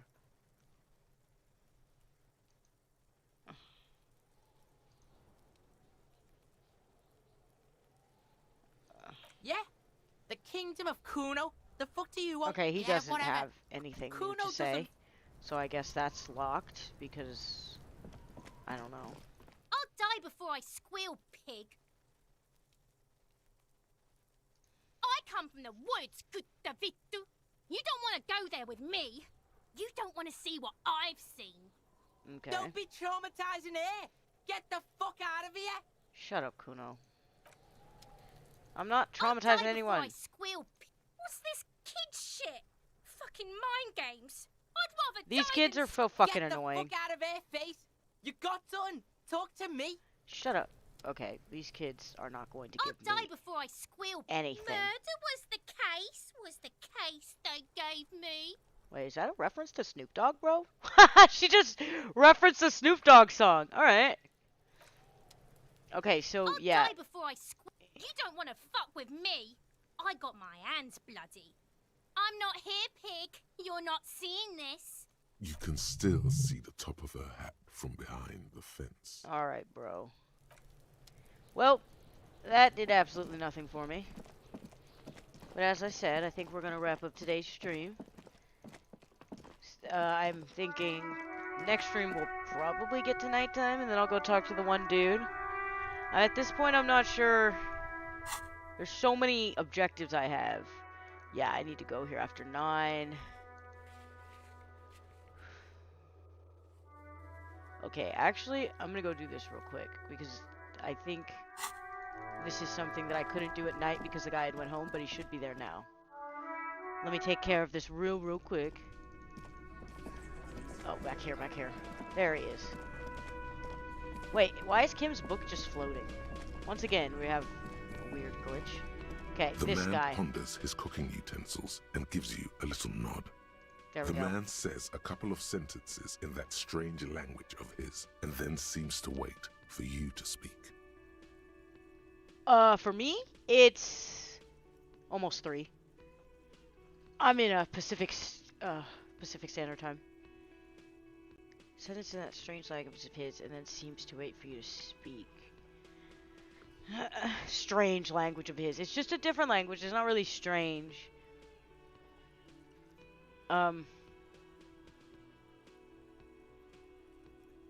Yeah. Just one word. Sounds quizzical. Okay, yes. Horse need more vodka? Vodka. He picks up the bottle from the shop. Okay. Okay, so it's vodka that keeps the men happy. Yeah, I and mean, in it's good alcohol. spirits. Yeah, that makes sense. Clever move by the Union. Vodka borscht! I love it, Okay. Bratan! Please, necktie. Every time I forget about the necktie, and it ask for some yourself. it interjects with its nutty shit. Turning it up seems like a dangerous idea, honestly. The place is a powder place keg. is a powder keg. Turning it up seems like a dangerous idea, honestly. The place is a powder keg. Yes, nod and turn. Yeah, like they're gonna get drunk and.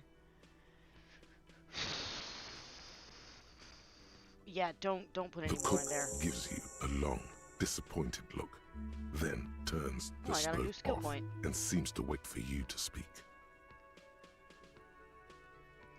The mention of mañana gets his attention. He smiles and delivers a whole slew of unfamiliar words and lively. They're friends. You've got some impressive plots there. Okay, so there's nothing else to say here. Fine, I guess. Alright. Get a hold of Sad Song on tape. Let's see, what shall we level? I think we need to level up our authority because yeah, we're not doing well in that department. So that's good. That's what I need to start passing my fucking checks. And what else do we got here? Map. I still need to buy a map. I'm too poor. God! This game's like resembles real life. Too poor to buy the things I fucking need. I'm too poor to even afford my room for tonight, so that's gonna be a big thing.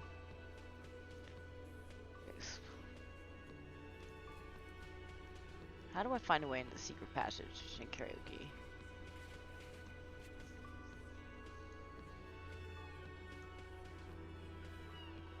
Yeah, I can't get past this because these kids won't fucking talk to me. So...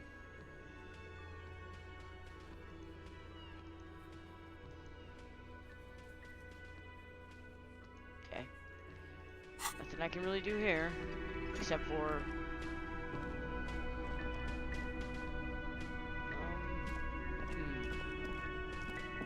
no, I don't want to talk to her. She's probably got nothing else to say.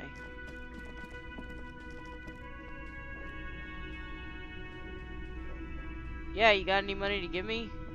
How does this tear bag work? Do I just beg people for money? Let's go upstairs and see if there's any money on the tables.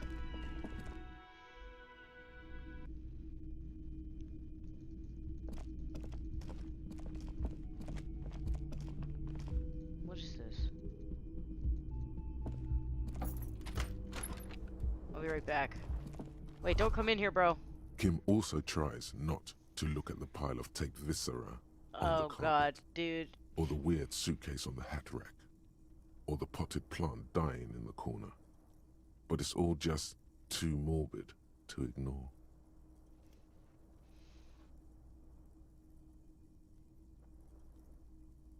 This is where the magic happens. I did it my way. I'm sorry for this.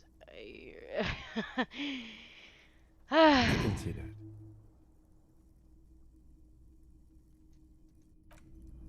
Yeah, okay, well... okay, I don't know why we came in here. I guess I just wanted you to see how I live. Okay. Well, I'm gonna leave the door wide open. Oh, that's how you get the key? You know, I noticed that circle, but I figure you're talking... I know exactly what you're talking about. The circle right here, right? I noticed that, but I was like... I didn't click on it because I was like, these... it doesn't seem like... hawthorn bushes outside. Oh, so the key's over there, huh? Interesting. So everything just kind of has to wait until after a certain hour, huh? Is this an arcade machine with somebody's head on top? Yeah, it is. That's cool. Well.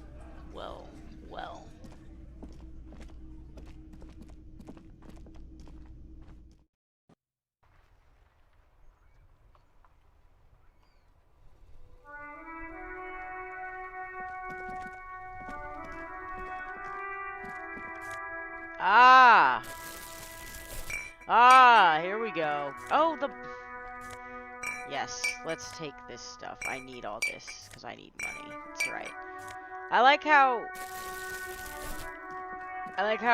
collecting bottles and getting money by recycling is a legitimate part of this game. Because I'm poor, and I gotta be able to afford my room tonight, you guys, so, you know, we gotta do some public cleanup, basically, right now. Ooh, yeah, take all. It's funny how I didn't even notice this stuff until you said that, and now I can't, and now I just see it everywhere, and I'm like, how did I just pass this stuff by?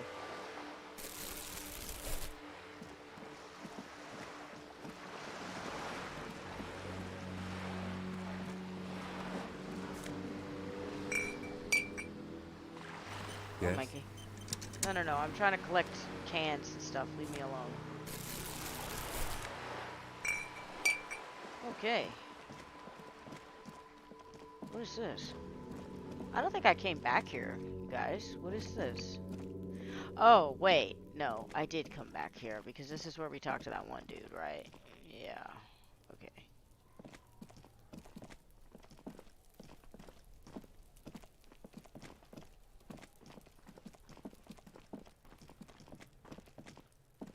Shut up, Kuno Lees. And Kuno.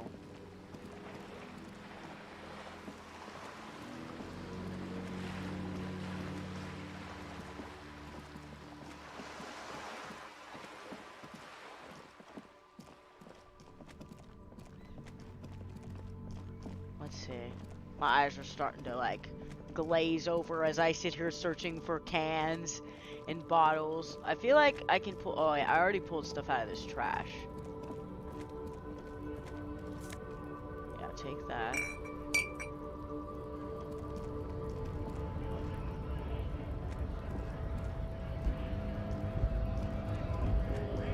There we go.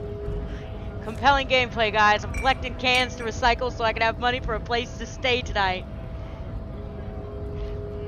It's hilarious how I have to have, like... Oh, wait, is that... No, it's not. Mind.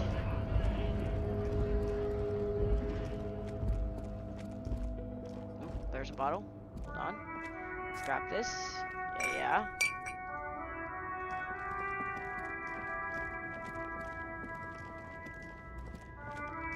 A lorry abandoned. That's... Okay. Wait. Hey, go back here. Grab that.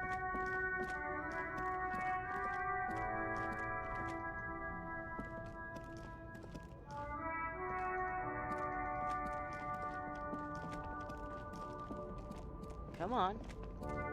He's like having such a hard time just grabbing this fucking bottle. Okay.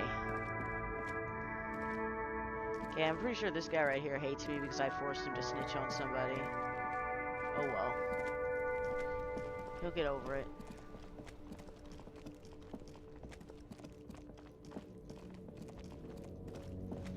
Okay, let's see how much we can get for this, shall we?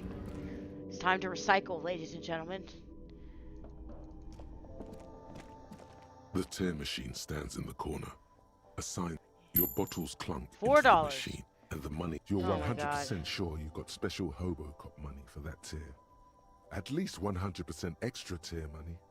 If the numbers on the machine told you otherwise, it's a lie.